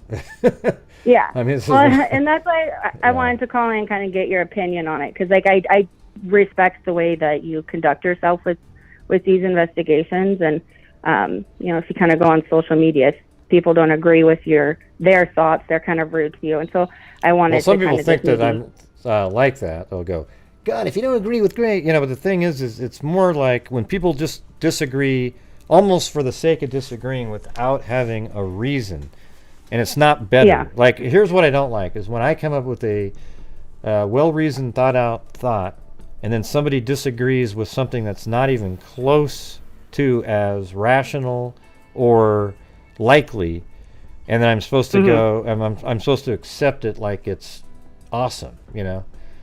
When you come up, and here's the thing, when there's people, sometimes I come up with a theory, and then somebody comes up with something that's way better, I'll just go, wow, and immediately adopt it into the continuing process of trying to figure out the case, because it's better than, it's always better to go to something each time you sort of evolve in a case, you're moving to a place that's better and more supported with the evidence each time.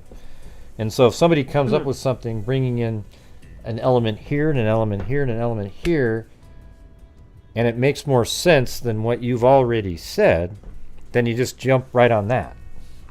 But I'm glad that you know, I mean, I don't mind listening to people and what they're saying. It's just sometimes people say exactly the opposite about me that you just said. They say, oh, Gray, if people disagree, he blocks those people. And it's just, it never happens like that. What happens is the reaction of somebody by disagreeing with them is so over the top, they start blasting you, and then they're blocked, but they tell the story that they were blocked because they disagreed, right?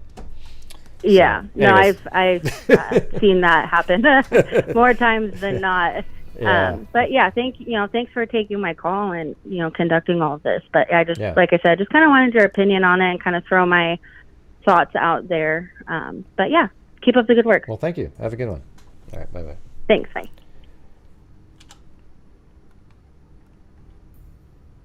I just got to look at something here. I was trying to get this thing lined. There it is. Oh, shit. Is it still on that? Yep, it's on the stairs. It's not letting it go up there. It's almost close enough there, right? I mean, I like to have it where it's right on it. But the other stair at the bottom, you can see it through there. It's a little bit low on, it's just hard to get it. I could see that was off though. I think that's how much I extended out the roof, is that length right there.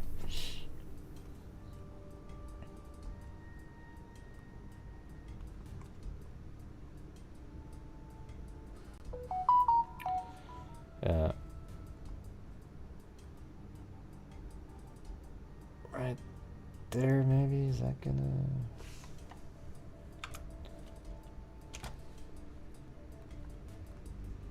Yeah.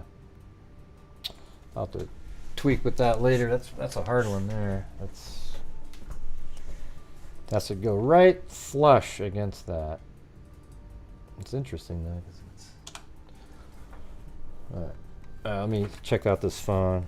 Here, hold it. You guys have to hold on a minute. I gotta call my wife.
Well, I'm back.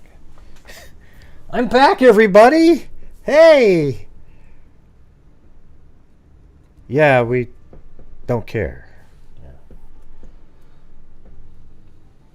All right, let's see that TikTok one really quick. Yeah,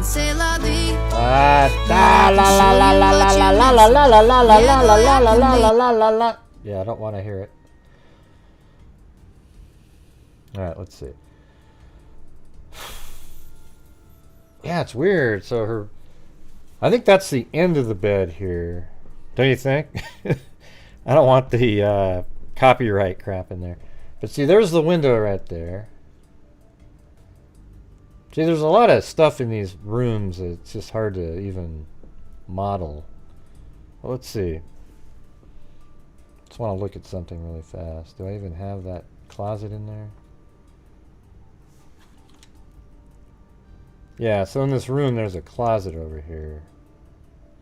I don't have that in there yet. I have this one in this room, and then another one down in the kitchen. There's something right over here on the side there.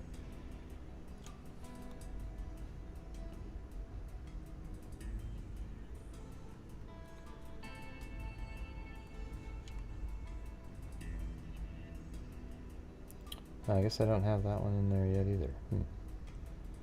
Gonna have to keep on building shit, I guess. But everything's looking pretty good so far. All the windows in the right spot. Everything, so.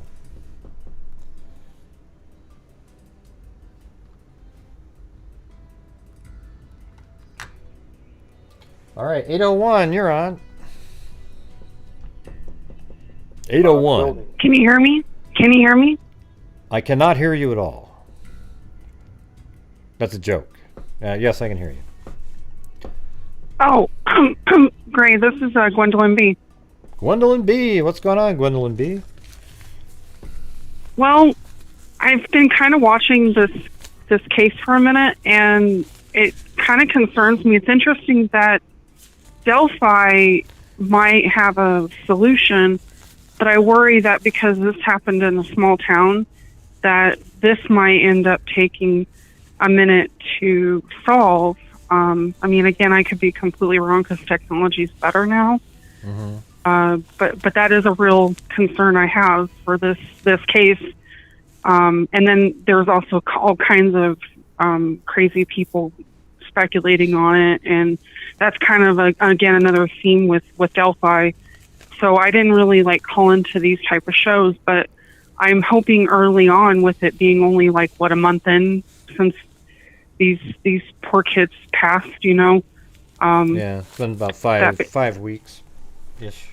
Yeah, so that they'll have an opportunity to get justice, because I mean, this is terrible. It just seems oddly weird, because normally you would hear about a brutal stabbing like this maybe back in the 70s, 80s, 90s, something like that, and it taking this long to 5 weeks, like you said, to solve. But then it's it just seems oddly weird for today's technology and our scientific knowledge of how to solve crimes, that's what it's now taking this long. That's really what I don't know. Maybe I'm just oversimplifying things, but maybe there's just I don't know. I mean I have heard you've said tonight earlier that it was more maybe possibly somebody that knew them, but it seems like maybe if it was somebody that knew them, it was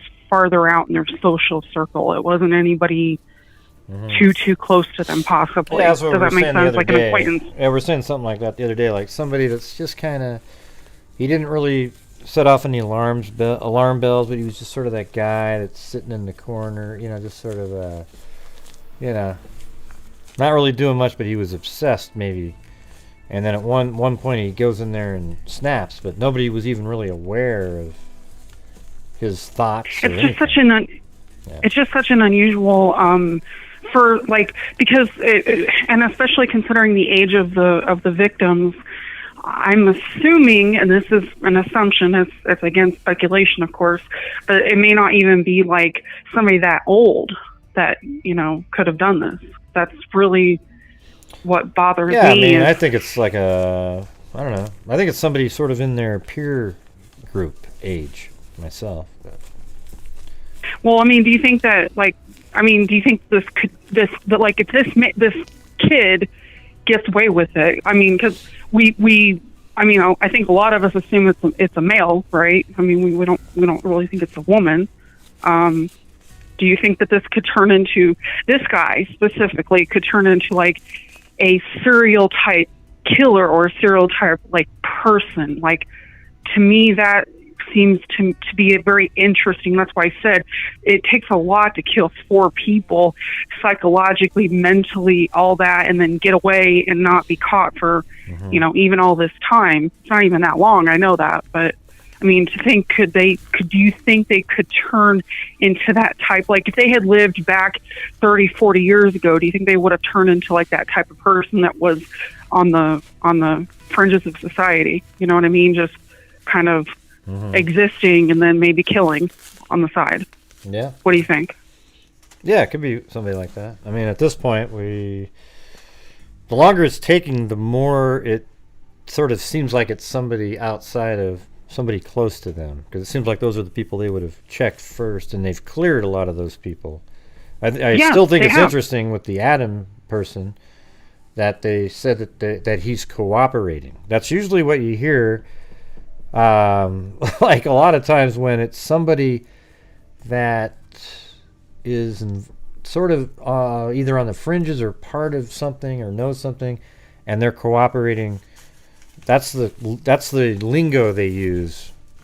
So that's why that one's interesting to me. That I don't think he's part of the killing or anything at this point, but it's interesting that they said he's cooperating, not. Well, currently, what was the term they used? They said, I think it's like at this point, not at this point in time. I can't remember the exact word, but something about like right now, we don't consider these people suspects. And so they're not saying that with him. He's the only person that they're saying he's cooperating. Meaning, that's interesting. It's almost like, when somebody's could be or should be combative, then they say, well, he's cooperating.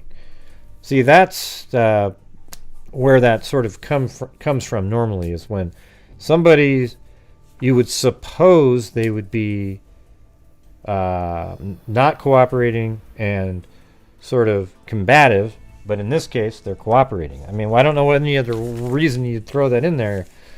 I don't know. Kind of weird.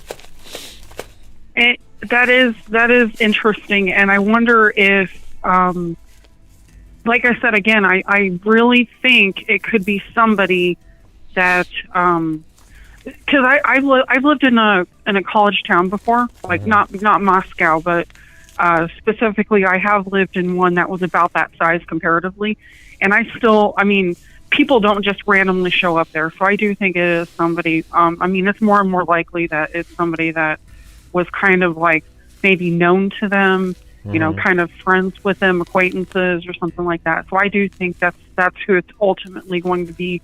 But this guy needs to be taken off the streets, and he's a very angry person. Well, here's one thing I will tell you. You know how they've cleared, like they said, at this point in time, in this time in the investigation, they do not believe the following are involved: the 2 surviving roommates, the male in the grub truck surveillance video, the private party driver who drove Kaylee and Madison home, the male Kaylee and Madison called, that's Jack's boyfriend. But I'll tell you one thing, if they ever reverse their thoughts, they're not going to remove those people from that list. Like if they ever changed in their mind later, let's just throw out, for example, randomly, if Brad had, I think it's Brad, right? Yeah, if Brad, is it Brad? No, Adam. Yeah. Excuse me. No, it's Adam. Jesus. Yeah, Adam. You were saying Adam, yeah. Yeah. If Adam came forward and said, yeah, they told me some stuff, and then I told God,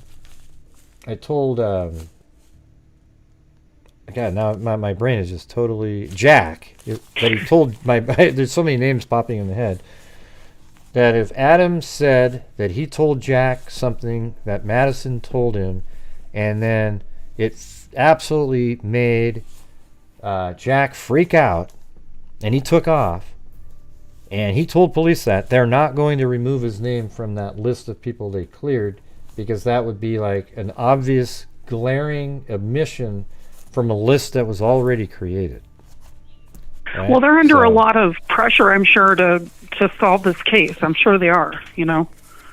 Yeah, well, I was just saying that, well, I don't know if you heard what I said, but what I was just saying was that list of all those names that they've cleared, if it turns out that one of those people is related, they're not going to remove their name from that list of cleared people.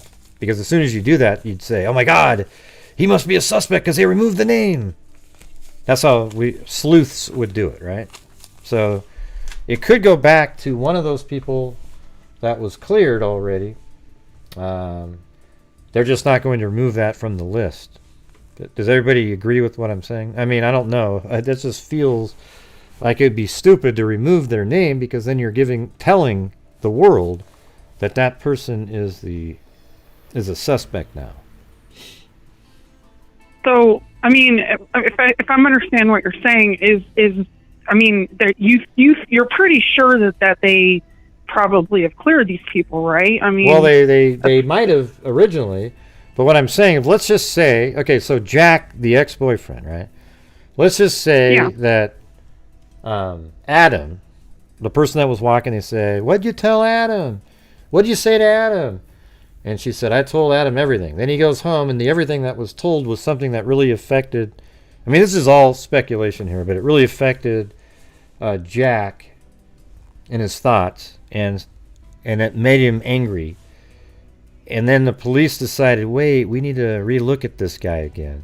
They're not going to remove his name from the previously cleared list, because it would absolutely be a hint to him and all of the other sleuths out there that would notice that his name is now missing from the cleared list.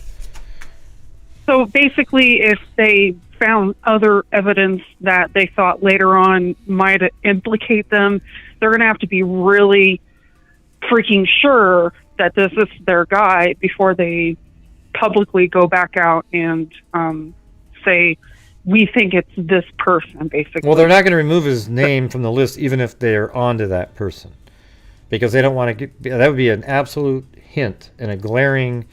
That's what I'm saying. Thing. Yeah. Yeah. That's what I'm saying is literally like they'd have to be like, if they thought that they did the wrong investigative work, they'd have to really be sure to go back to that person and then publicly reaccuse them, and they're not obviously going to release their hand, so to speak, by saying, no, that's not how it works. They have to kind of basically say that we've cleared these people, and that's it for the time being, basically. Is that what I'm hearing? Yeah.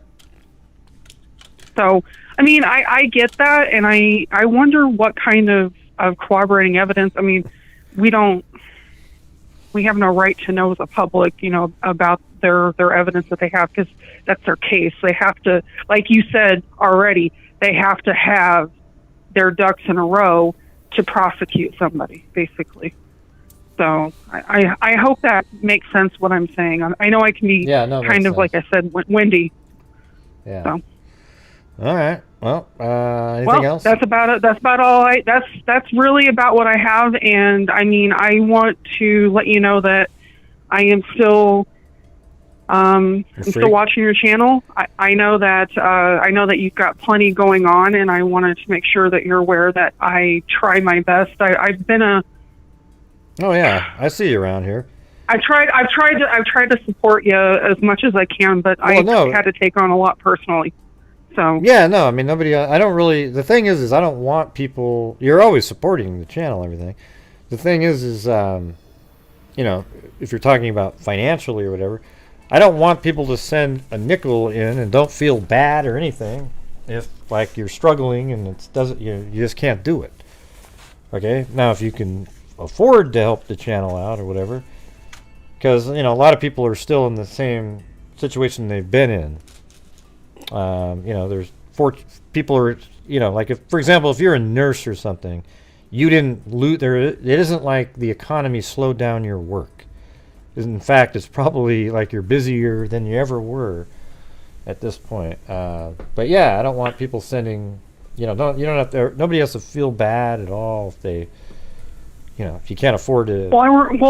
It doesn't matter. Well, what I mean is during the pandemic, I was working 3 jobs, and I mean, I'm not kidding you. I was literally working 3 jobs, and I supported you quite a bit during that time. And then now I'm trying to go to school and better my education and get myself out there and make more. Well, that's what you should do. So yeah, don't worry about that. And no, but I've been very lucky to be able to basically get a grant for school from the state of Utah. Mm-hmm. And I've been very lucky to be able to keep myself working even despite all of the pandemic stuff and everything. And I was really very excited to meet you this year, and hopefully, Yeah, like she I was said, do as much as I can. She came on the show at CrimeCon. She showed up there. Yes, I did. I did, and it was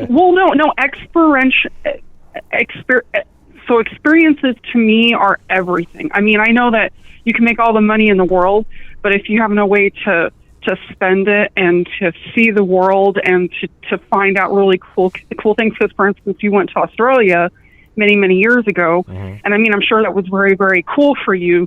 So I think that getting out there and meeting other true crime, YouTubers like yourself who are trying to make a difference, really, I mean, I'm not trying to suck up or anything. I just really actually look up very much to your business model, and I think you're being very fair and open with people about what you're doing. You don't have to, and I really appreciate what you're doing. So, well, thank you. I appreciate meeting you and everything. So, well, awesome. Well, thank you, and kick some ass in the school. All right. I'm actually going to start my my externship in March next year. I started school back in April, actually right before I met you. Yeah. And so I mean, it took me a long time. It took me quite a bit, but I'm supposed to be done by May of next year. So That's I'm awesome. really excited about that. All right. Well, I appreciate you. All right. calling Well, thank in. you again. And A minus. All right. What was my grade? A minus. All right. B minus. A minus. B minus. No, I said A minus. A minus. Okay. All right. Well, thank you again. Have a good one. Okay. All right. You too. See you. Bye. Bye. I gotta check on the dog. It was making a noise.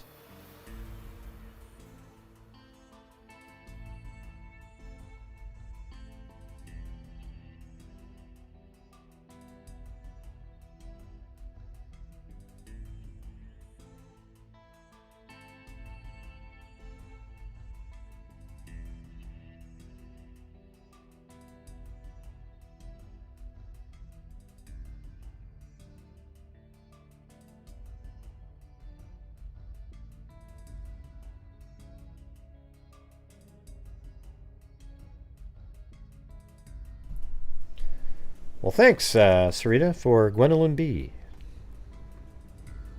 Yeah. Like Gwendolyn's been around a long time.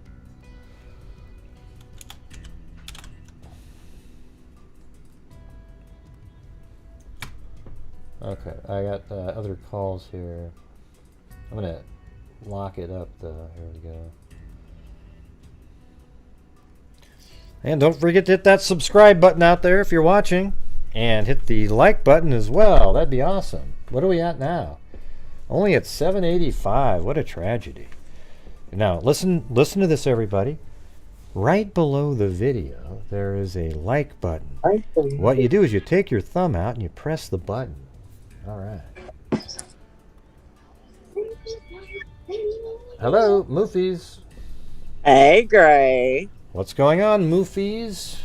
Well, I was just wanting to come in and take a little bit of your time tonight and say hello to all my friends. Who doesn't like that accent? Oh, man. Well, I mean, I am a little bit southern. Yeah, I guess so. Anyway, I actually do have an idea, but I mean, it's not like a big one. I figured I'd just not completely waste your time, though. Mm-hmm. You know, this supposed possible blood coming down the exterior wall. Yeah, yeah. Well, this house, I'm assuming because of the way it's built now, is really shoddily built. Seems like it. You would think if blood was running down the exterior wall, which should be sealed off from Well, you know how the spiders. interior, Well, spiders that can it always would. get into homes, right? So Yeah. look at that picture up there. Don't you think it would be running down on the interior wall of that first floor bedroom? Well, Because it's the same wall. Well, it could, but it just depends on what's going on in the house, right? I mean, like, Yeah, why does it yeah, have to it be depends. spread out evenly? Like, why does it have to go down into the? No, it doesn't Yeah. have to. I was just saying, you know, it's coming out on the exterior. It would almost think, you know, my next thing would be run in and see if it's coming down on the interior. And maybe it was. How do we know? That, it wasn't? I mean, that's what I was kind of thinking, you know, this girl in that room, or if it was a storage room. Well, it might not have came down right away. It could have been. Maybe it took a while to. Who knows? Yeah. I mean, it would seem like it would be early because, like Susanna was saying, I mean, it's kind of obvious, but like the blood would dry a little bit and probably wouldn't keep running around at some point. Yeah, very true, very true. But anyway, that was just my one little kind of worthwhile thought. I didn't figure it would go too far. That's it? I'm just kidding. Well, Melanie, I was born and raised in North Alabama. I currently live in extreme North Mississippi. I live right on the Tennessee, Alabama, Mississippi lines. There you go. Anybody else? I didn't want to spend the time I making are- this angular sink here. That's something I didn't want to take the time. I was just like, give me a break. Yeah. It doesn't really matter. It's not a crucial I thing. don't even like that design in houses. I don't like sinks and corners. I could probably put that up there, and I had this in there before, so I got to put that in there. So then I'll have the kitchen pretty much done. I was going to Yeah. put some pizza boxes and open shit on Yeah. the counter because you kind of want it to look. I'm sure it wasn't neat and nice in there. You know, there's no way. Yeah, I can't imagine it would be with that many kids in there. Mm-hmm. I mean, I've got a 20-year-old, a 19-year-old, and a 17-year-old, and they are tornadoes. I mean, they just go from one end of a clean house to the other one, and you don't think it's ever been cleaned. It's easy. And my 7-year-old's hungry. He's right here. I'm hungry, Mommy. Wait, is this actually a real call? Yes, I'm really calling. That's why I told you to go sit down and be quiet. See, all of y'all good. No, you can't talk to Gray. He doesn't want to talk to you. Hey, oh, what do you mean? my Lord. Hey, how's it going? Hello. Hey, see? There we go. How about you turn your camera on? His camera is on. No, on the phone. Oh, nobody wants to see my ugly face. Oh, God, please no. I ain't even brushed my hair. Anyway, I'll get on off here. I just had to call in and tell everybody hi and I love you. And Gumo or Gummo, however you say that name. You my best buddy. Well, thanks for calling in, Moofies. Yeah. Anyway, y'all have a good night. Well, hey, I appreciate you calling in and call back again sometime. I will do that. All right? And All right, say take hello. it, huh? Say hello to the kids. All right, see ya. All right. Bye. Goodbye. Let's see. Yeah, so this is that room. This is Kaylee's room right here. So is that how the bed was in that picture? Because there was a desk over here. So where would that bed go? It'd have to go along this wall here. So maybe the bed was exactly, I think it's the way I have it. You know, take that roof off right there. Oops, not that one.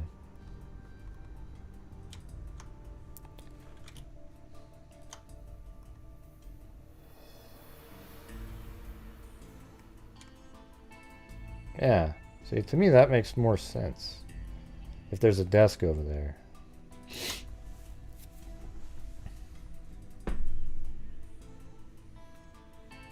I wish this guy would just sent me whatever model he made here for this. I mean, it's pretty sweet.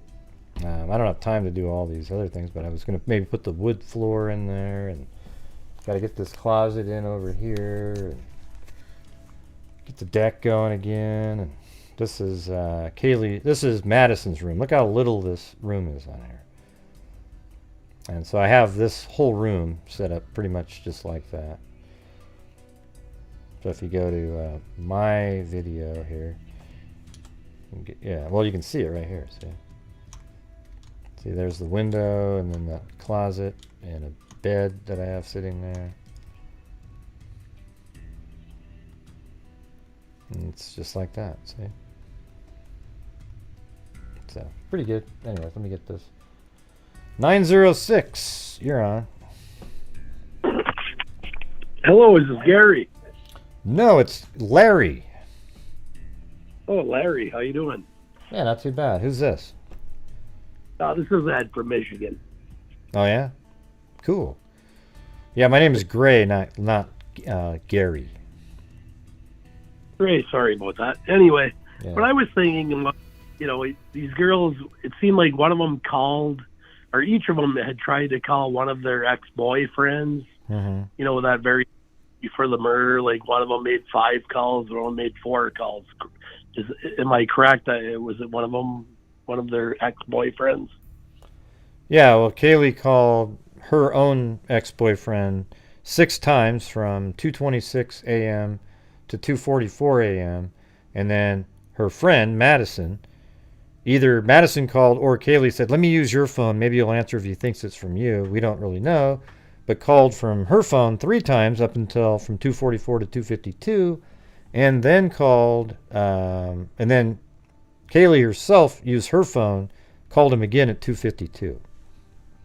Okay, yeah, but so I'm thinking, would it be possible that that is during the time that this particular ex-boyfriend was on his way over to deliver the crime? Yeah, I mean, that's what I put in my theory. You know, I have a theory video that I made back on the 19th of November that had all of that in there.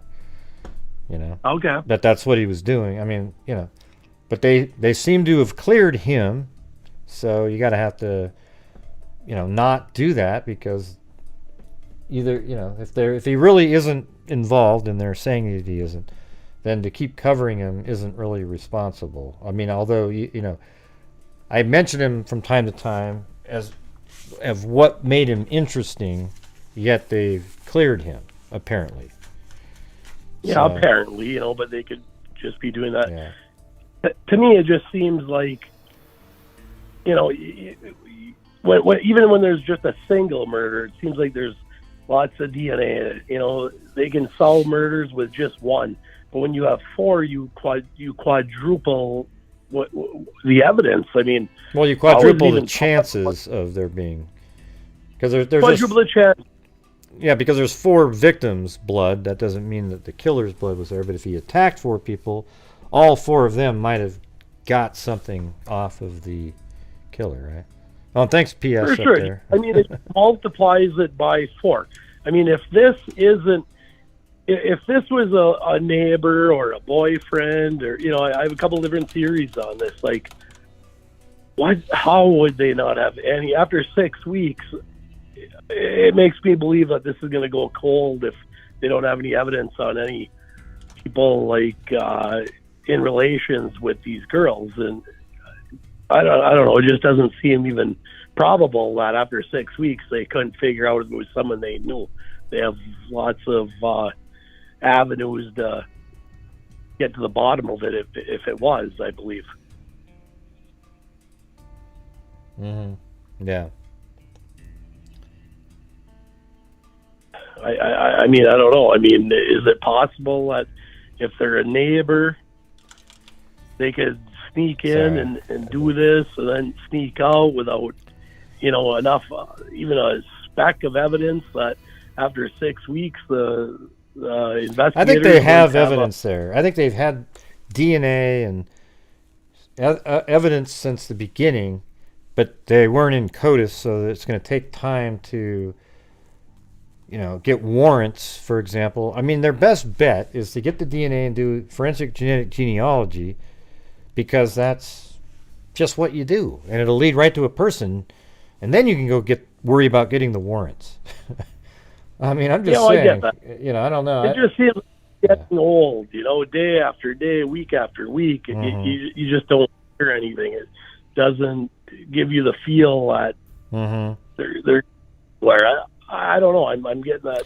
Yeah, and also the Elantra quest makes it seem like they're just far away from anybody, doesn't it? It's like, oh, geez. It does. Sure does.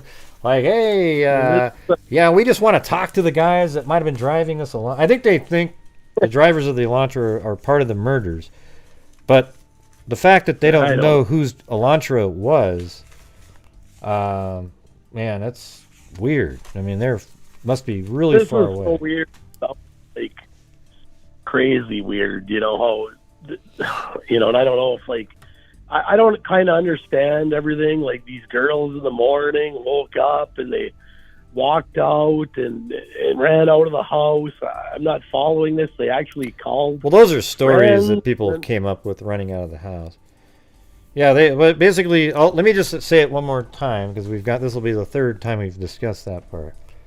Because I think the girls that live there during the night, the police say that I might have to just make a video on this. Okay, the police say that they got home at 1 o'clock and they woke up sometime in the late morning. Well, that's just them not wanting to tell us what went on in the middle there, because there's no way that's all there is. We knew early on, they came forward and said that they locked their doors because they heard some screaming and stuff. Okay, so they know what time the screaming was. Maybe they are the two witnesses that heard, of the three, because there was another person we played yesterday that said that 3 people heard screams around 3:40.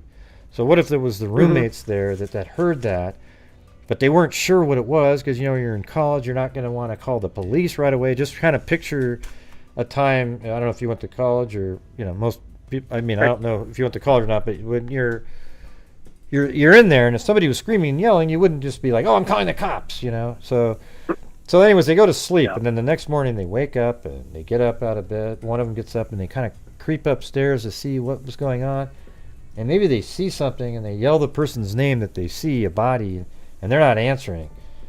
And they're just like really almost in shock. So then they just text their friends, hey, can you guys come over and check for me? I don't know what's going on. This is crazy. This is what, man, last night there was screaming and yelling, and I wasn't sure what it was, but we locked our doors, and, this person isn't waking up. They seem to be passed out. Can you guys come over? So then a group of people come over. They go up there and they see the real information, and maybe they didn't bring their phones with them. I mean, I don't know why they would use... there might have been a reason that they chose to use the roommates' phones, because the phones are linked to the property. Who knows? But anyways, they... called 911, and they probably told 911 a whole bunch of stuff that the girls told them, and that's all used in the investigation. So that's why we're not getting to hear the 911 calls. It doesn't have to be this really complicated thing. They've cleared all those people, so it's like what would make somebody think though that they're just passed out, laying on the floor after they got stabbed? There's just blood. Well, there might have even been blood. They might have even seen the blood, and they might have thought they fell and started bleeding, and they passed out, and they're not saying anything. So that might have just been the wording that they used, but they probably feared worse. That's why they texted the friends, and the friends are the ones that confirmed the worst. But the call would be, "Hey, they called us over because they thought some guy passed out here. Turns out it looks like he might even be dead. He's got then they go on and on and on." Some people just don't handle, but people just don't handle pressure good. So here's the thing. I don't want to, we just did this earlier. When we spend time talking about this, that means that you're thinking that they have something to do with the killing. Because if it doesn't, then what difference does it make, right?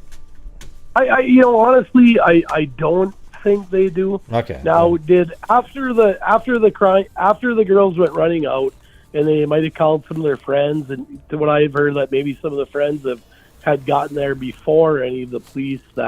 Did they actually discover the bodies upstairs as well? Or Yeah, well, I don't know about that part. They might have just found the other ones, and cops came over and located the rest of the bodies.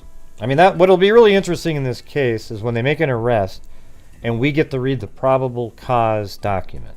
That's going to be the huge piece of information, because they're going to say, we believe he came in and did this, that, and it's all going to. A lot of it'll be in there. I don't know. But we don't get to know that part yet. They know that how it went. Like the police showed up and they found them upstairs. It could also be that. I mean, it would have been really horrific, but the other students might have went up to check on them and saw that, and then went, "Oh Jesus!" And then apparently it sounded like didn't Ethan's brother show up there or something? Yeah, that's kind of what I had heard too. Yeah, it's one of his twins that showed up. Yeah. I mean, it just is like, that's who you call. I don't know. I mean, this thing is bizarre, to me. I don't really investigate into these. Well, the thing is, it's weird. It's not what adults do. Like, adults would start calling 911, but these are like college kids that aren't really Wasn't there a world-wise, 911 call? Huh? I keep hearing about a 911 call. Who was that made by? Someone in the house? Well, they said that they were made by the phones of the roommates. So it was so the other people who showed up used the roommates' phones to call 911. Now, I don't know how that happened. Maybe they dialed it and just handed it to them. Oh, I can't talk, or who the hell knows how that worked? It just isn't something that I spend any time thinking about, because they didn't have anything to do with the killing. Those two girls were best friends. They were all really good friends. You could tell just by watching videos, and one of those girls didn't kill, and they didn't plot to kill them with somebody else. It just makes zero sense based on what we know. Maybe there's some weird shit going on that we don't know about, but I doubt it. My personal belief is that, I don't know, it's hard to, with no evidence being out, and maybe there's evidence that we're unaware of, but I guess if it were to be my guess, it would be one of these ex-boyfriends or somebody very close to these girls, and them two were the target, not the two downstairs. It seemed like they just weren't people that you would think anybody would target, but maybe the other girls possibly, if they're boyfriends, girlfriend, they have different boyfriends and stuff, and I don't know. That's kind of what my feel is anyway. Yeah. All right. So, well, it could be. I mean, that's sort of what I think most people think, something like that. Yeah. This wouldn't make sense, like someone just coming in out of nowhere, like a Ted Bundy, and I don't know, just they're kind of off the beaten path. I mean, that town, I've never even heard of the town, Moscow. You think of Russia, you don't think of some town in the United States. You've never even heard of that before. It just like doesn't seem like that would be any target town to just some serial type murder. Yeah. But then again, these girls are posting things, the way things are going public media wise, that opens up that invitation. So it's, this one's pretty tough. Yeah. I'm not sure if they advertised what house they lived in or whatever, but maybe people living there would know.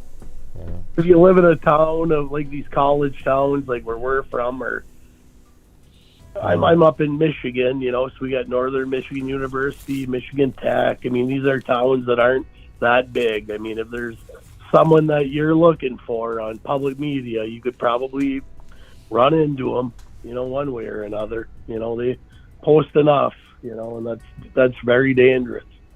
I have a daughter down at Michigan State, and it's like I always tell her, you don't put anything out there. I mean, it's just not worth it, and you just don't know who's creeping around on your stuff, Yeah. All right. Don't know. my brain's shot. I think I've been on here for 3 hours and 41 minutes. That's a long time. All right. Thanks for having me. But I appreciate Sorry, you I'm calling. the one that put you to sleep. No, you didn't put me to sleep. I was engaged in most of what you're saying. Well, all of it until right at the end. My brain just went. Well, if I could do the sound effect, where is it? Right here. All right. Well, thanks for having me. Well, no, that wasn't the one. It's this one. That's what my brain did. Listen to that. All right. Well, Anyway. hey, I enjoy listening to you, and keep doing what you're doing, and hopefully soon we'll hear the results of this Yeah. horrible incident. Well, call back again sometime. It was good stuff. Appreciate it. All right. All right, Sounds okay. good. Thank you. Bye-bye. Yeah, goodbye. Let's see. And by the way, can we hit that like button still? Like it seems like it's so difficult for people. We got 12:15 and 8:23, but that's over the night. We've had 7,939 views. I think this show's been awesome. Although the person said, "You're so rude and saying I'm your worst caller." Never said you're the worst caller. Never said that. Well, of the night, yes, but I didn't say you're the worst caller ever. Find the real layout on your own. I already know the real layout. Thank you. All right. Let's see. That was the caller that was on. That's what I got from an email. Isn't that crazy?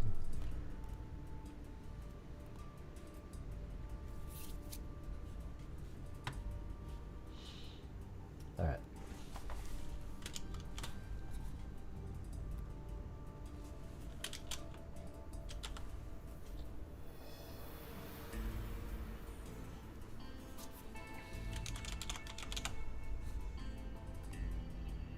All right. Anyways, I'm just throwing. These are just random. Who done it, man? That's for Hamilton up there. She wanted me to ask that. And maybe I could. I meant to add more choices, but screw it. I don't really want to do it.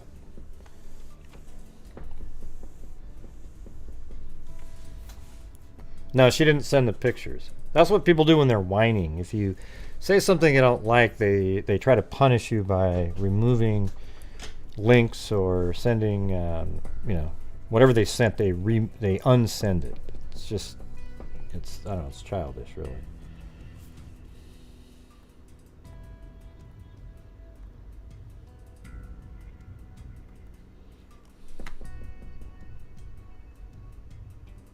Yeah, I didn't put other on there.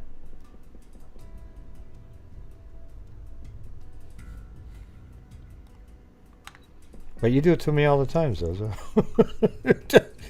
You get mad and then you remove a link. Or you remove the bucket. Oh man, that's hilarious. Stereophonics mom.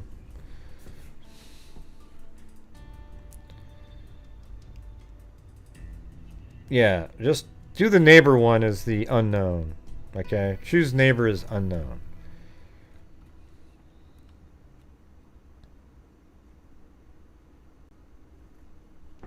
That's cool.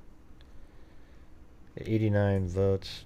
Maybe I'll do, let me just end that one. Let me do a different one here. Just a second. I'm gonna start over again. Poll. Who? Random serial killer. Like person.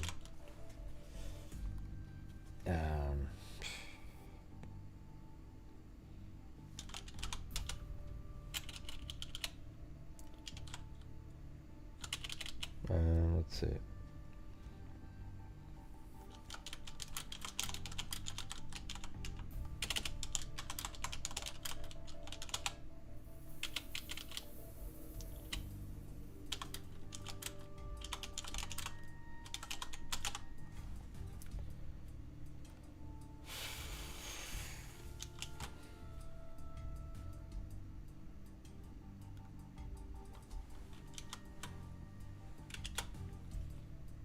I guess you can only do 4 choices.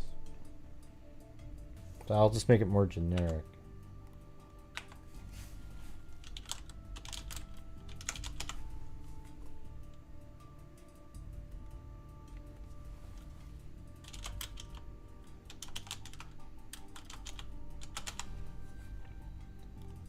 All right, here we go. Let's try this one.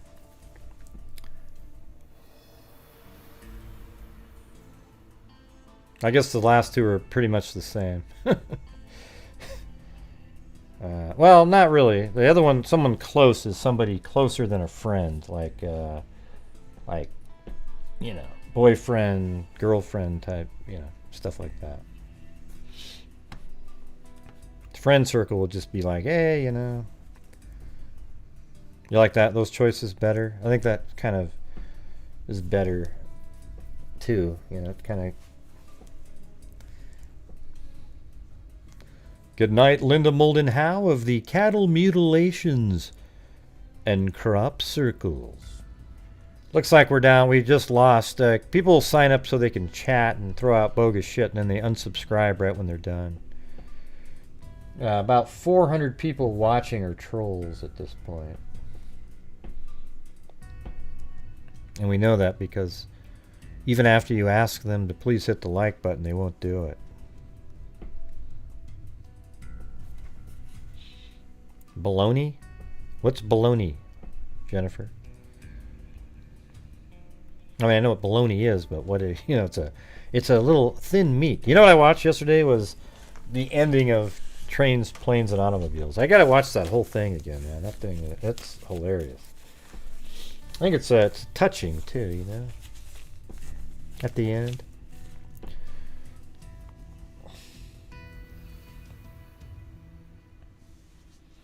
Baloney. You know what's really good is Spam, or is it Pam or Spam? Whatever. What's the name of that shit? Yeah, I just watched the movie 3. Yeah, that's what I'm saying. I think. Well, it was just on last night on AMC.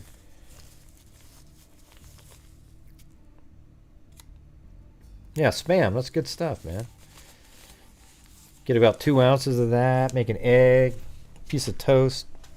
Call it a day, you know. Yep, Spam fried. There's a reason they still make it.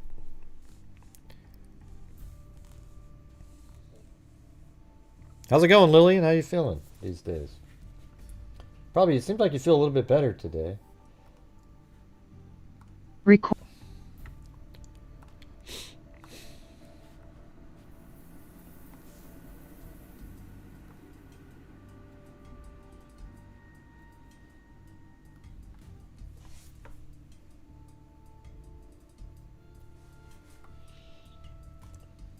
Got a case suggestion here. What if killer was a friend and he wore blinding headlamp? Maybe victims didn't think friend was just joking around. Element of surprise. Yeah. Yeah, could be. I mean, who knows, right?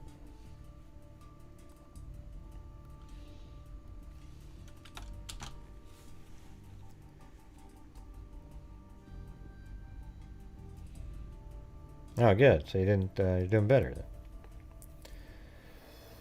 Like I said, Lillian, she actually sent me videos earlier today where she's doing squats with 300-pound dumbbells, one-legged, by the way. And guess why? The hip is bionic. All right. It was really a strange video. Her left or whatever the other leg was, she wasn't even using it, but she was squatting 300-pound dumbbells. It was unbelievable. And she'd wink after each lift. Nope, I've already turned off the phone calls. Sorry. I'm ending the show now. It's been 4 hours. I've already turned it off, Lillian. I'm calling in now. That was a joke, by the way. You know, I hope some of you didn't believe what I just said.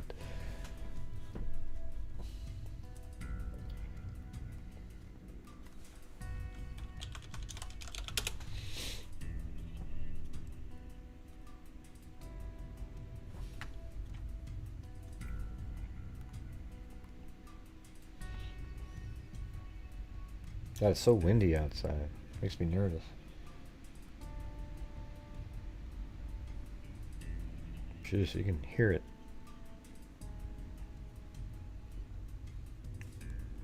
I thought One Shot was a channel member. What happened?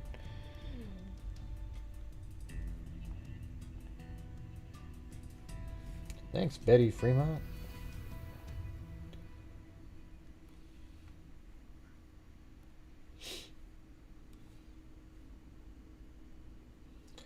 Okay, so thank you earlier today to Cheryl Bullock and Ivan Victor on the premiere video. So sometimes I put out premiere videos. They're live streaming of a video where people can chat, but I'm not live like I am right now talking to you guys.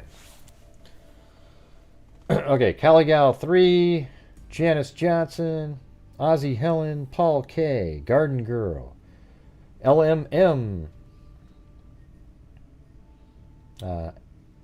Miosa 35, Lanky Tor, Snail, Roberts Girl, Flounder 23, Corinda Eastwood, Tosh, Carla Ray, Jamie, Eugenie, Georgina Stoliker, Ash Runs Wild, Joey Zoom, Timothy Cecil, Sarita, Tamara, not today, but Tamara with a cat eye. SSP 134 Georgia, Kathy Bartlett, Robert Richburg, Steve Stubbs, Sean Gillette, Mary Crossley, Pharmasaurus Rex, Thomas Roach, excuse me, Holly Rose, Romeo's Heart, Miranda Lee, Jamie Lynn, Jessica Schubach, KK, Linda Howe, Shanna 360. Thank you guys all so much. PS with a cat eye, Sarita, Larky, PS with another cat eye, then Lark E, Jeff H, and Betty Fremont. Yeah, where's Cindy J out there? Come on, Cindy, come on. You gotta be firing back with some of your stuff. Oh man, I don't think she ever agrees with anything I ever say. Let me hit the and that's okay. Let's see. I'm ending the poll. I didn't see what it was, but God dang it. Can anybody read it? Maybe it's over on this one. Hold on. Oh, there it is. There it is. Who? Knows but not friend. Not in friend circle. Cool. They know the person, but not in friend circle. That one won with 43%. Someone close to them, 25%. Random serial killer. You know what's interesting is most of you picked JD in the one before, which would be somebody really close. But somehow that element got 25% this time. That's interesting. Someone close, 25. Random serial killer like person, 17. And in friend circle, 12%.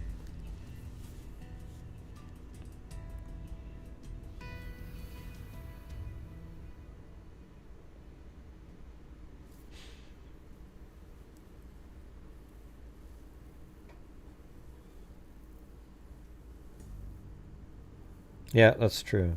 Fungus Among Us. Fungus Among Us.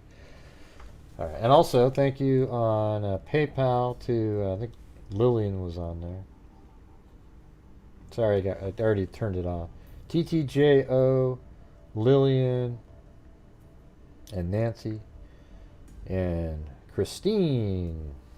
Thank you. Castellano, I think. Lonnie.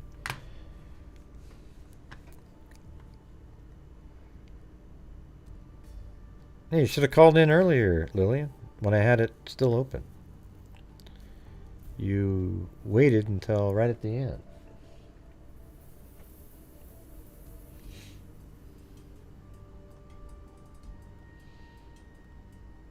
Alright, so we're going to do a spin tonight for, let's see.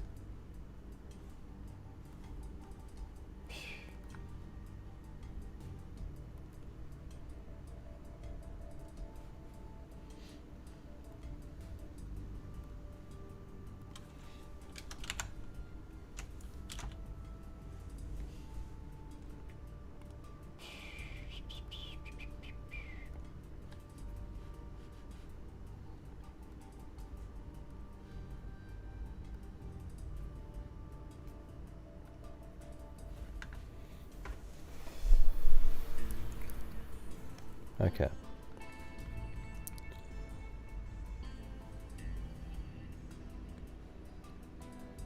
Did Lillian take off right after I said I wasn't taking calls?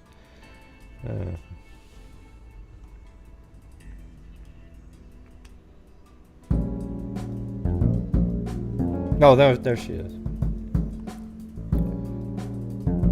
Oh, you're not feeling good? Oh.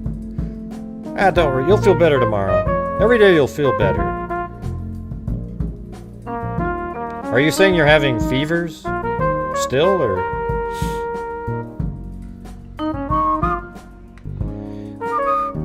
Yeah, just take a little Tylenol, it'll be good. Yeah, look at that, it's Gene Fish.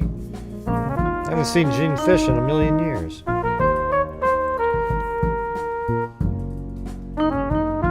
Yeah, it takes a while.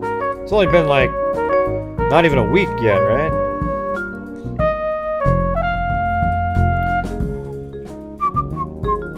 Man, how many days has it been? Like 4 or 5 days so far?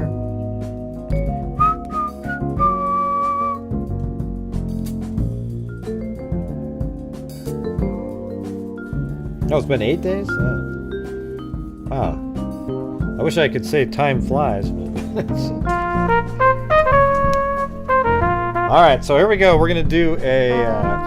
remember, it's like 2 to 3 weeks to get back to feeling okay, right? And then you have to do your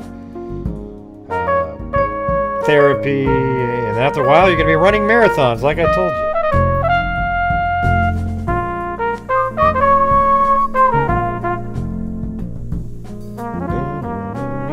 I thought above you said you're not getting fevers. Anyways, let's do the spin really quick. So we're going to do the spin for... oh, by the way, I'm ordering new notebooks. A little thicker, a little stronger, and pens. And I'm going to replace the pen that comes with the notebook with a logo pen. So there we go. Ordering those now. So all the people that have the notebooks ordered already, they're just sitting there waiting for that to happen. Okay, so anyways, thank you guys. I'm not on antibiotics.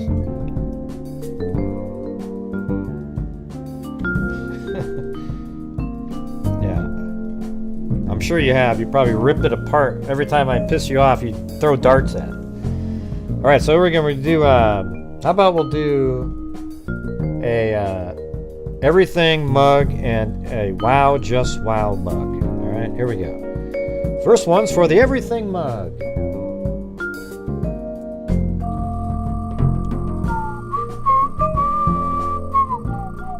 Yeah, the new one's like, it has 80 pages in it.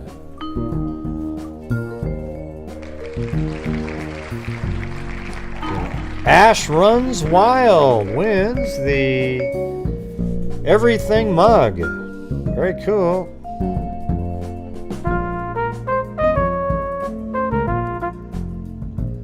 Alright. And here is the next one for the Wow, Just Wow mug. What's the other one I'm supposed to make, by the way? It's like, I don't even know what that means. That one. Here it is. This is the Wow, Just Wow.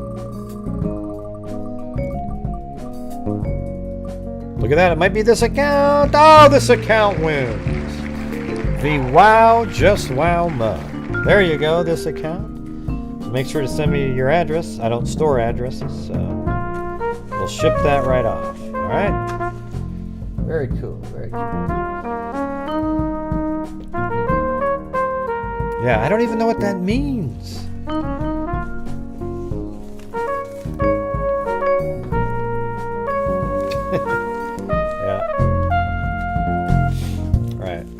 Okay, everybody. Thank you all for being here tonight. We will see you guys tomorrow. Thanks for supporting the channel. Really appreciate it. Gonna send in a big chunk of money again from the income to Identifinders. Apparently, it's like $8,000 to do that hair sample in the Altoona Lake one. Is that crazy or what? But hey, you know what? You got to do it. You know, we don't do it. Who's going to do it? So we'll get to identify the guy that was found bound with flippers on and shot in the head. One of the weirdest things I've ever heard. Think about what, Zozo? What does that even mean?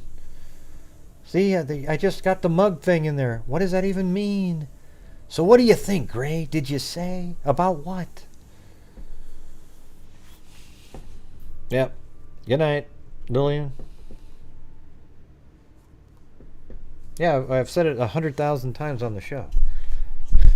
I go over the theories multiple times. I don't have one that's set in stone or anything.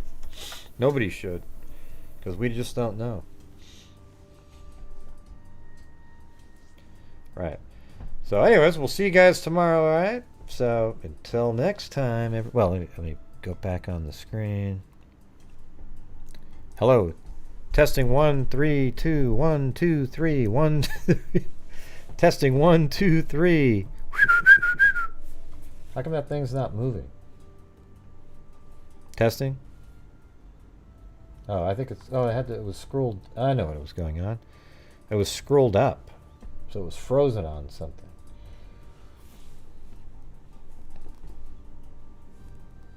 I don't know. I think it's somebody that is close to... well, they know the person. I don't know if they're close or not. But the person liked one of the girls, but felt like the rest of them, like, made it so that he didn't have a chance and blames them and, you know, something in that ballpark. That could even be, you know, exes and things like that. So thank you guys. We'll see you guys later. And as I always say, everybody, until next time, be safe out there. And thanks for all the callers, too. You guys are great. Thanks, mods, for all the stuff that you guys do. And really appreciate it. You guys are awesome. And yeah. But anyways, thank you all for just making everything, the wheels turn on the channel, okay? And if you guys could hit the like button and maybe share the show, you know, warn them, go, hey, you might not like him at first, but then maybe you like him in the next show. You know, because I'm just me on the show. Like, I don't pretend to be a certain way just so people like me. If you like me, you like me. If you don't like me, you don't like me. That's fine, but I'm not going to change so that one individual likes me, or even if it's a group of people. That's not being true to yourself, right? It's sort of like caving in just so people like you. I mean, everybody likes when people like them, of course, but do you really want people to like you pretending to be somebody else? And I think the answer to that is no. All right. So anyways, we'll see you guys later. Be safe out there. And where is the... There it is. 1, 2, 3, 4. And a 1, and a 2, and a 3. Oh, watch this. I've been doing this true crime thing for quite a while now. And during this whole time, I have not seen one person... It's going to work? That is a crime dissector. Click rejector. I'm a certified human lie detector. Gonna get ya on a stretcher if you try and play me like an old projector. Crime sector is my nectar. Professor Gray is gonna give another lecture. Crime collector, freak connector, and I'm always gonna be a pup protector. Fool deflector, interceptor, and I'm meaner than a spectre with a vector on his pector. With all respect, y'all, just remember I've a temple fucking check ya. I have no agenda. You're terrible. I'm a pretender, and I'll serve it to you straight without the blender. And in the end, I'm gonna send ya on a mission to reveal the true offender. Yeah, so I'll just get right Patsy, back I agree with everything you've ever said, just so you'll sing again. Okay, Patsy? All right. We'll see you guys later. Hey, Gray, what about me? Gee. Hey, Gray, why did it say Gray Wolf? I didn't say Gray Wolf. Why did it say Gray Wolf again? Well, because you said wolf that time when you said gray wolf. You said, why did it say gray wolf? So then, of course, it's going to say gray wolf. But yeah, you didn't say it that first time that it said gray wolf. Oh, that's right. Well, okay, I don't know why it said it the first time. But hey, thanks, everybody. Gee. Yeah, it didn't register on that one. Let's try that again. Good night, everybody. Gee. Try that again? Good night, everybody.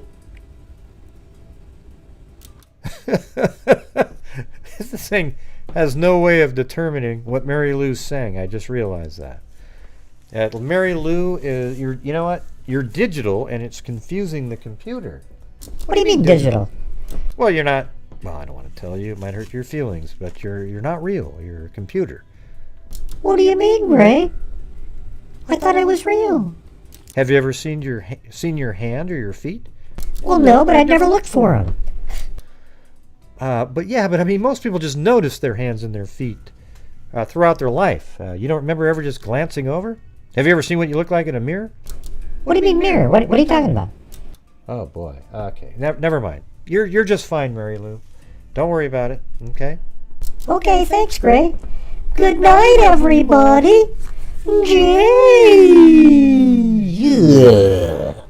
Oh my God. I'm not sure what's going on over there, but we'll see you guys tomorrow. Be safe out there.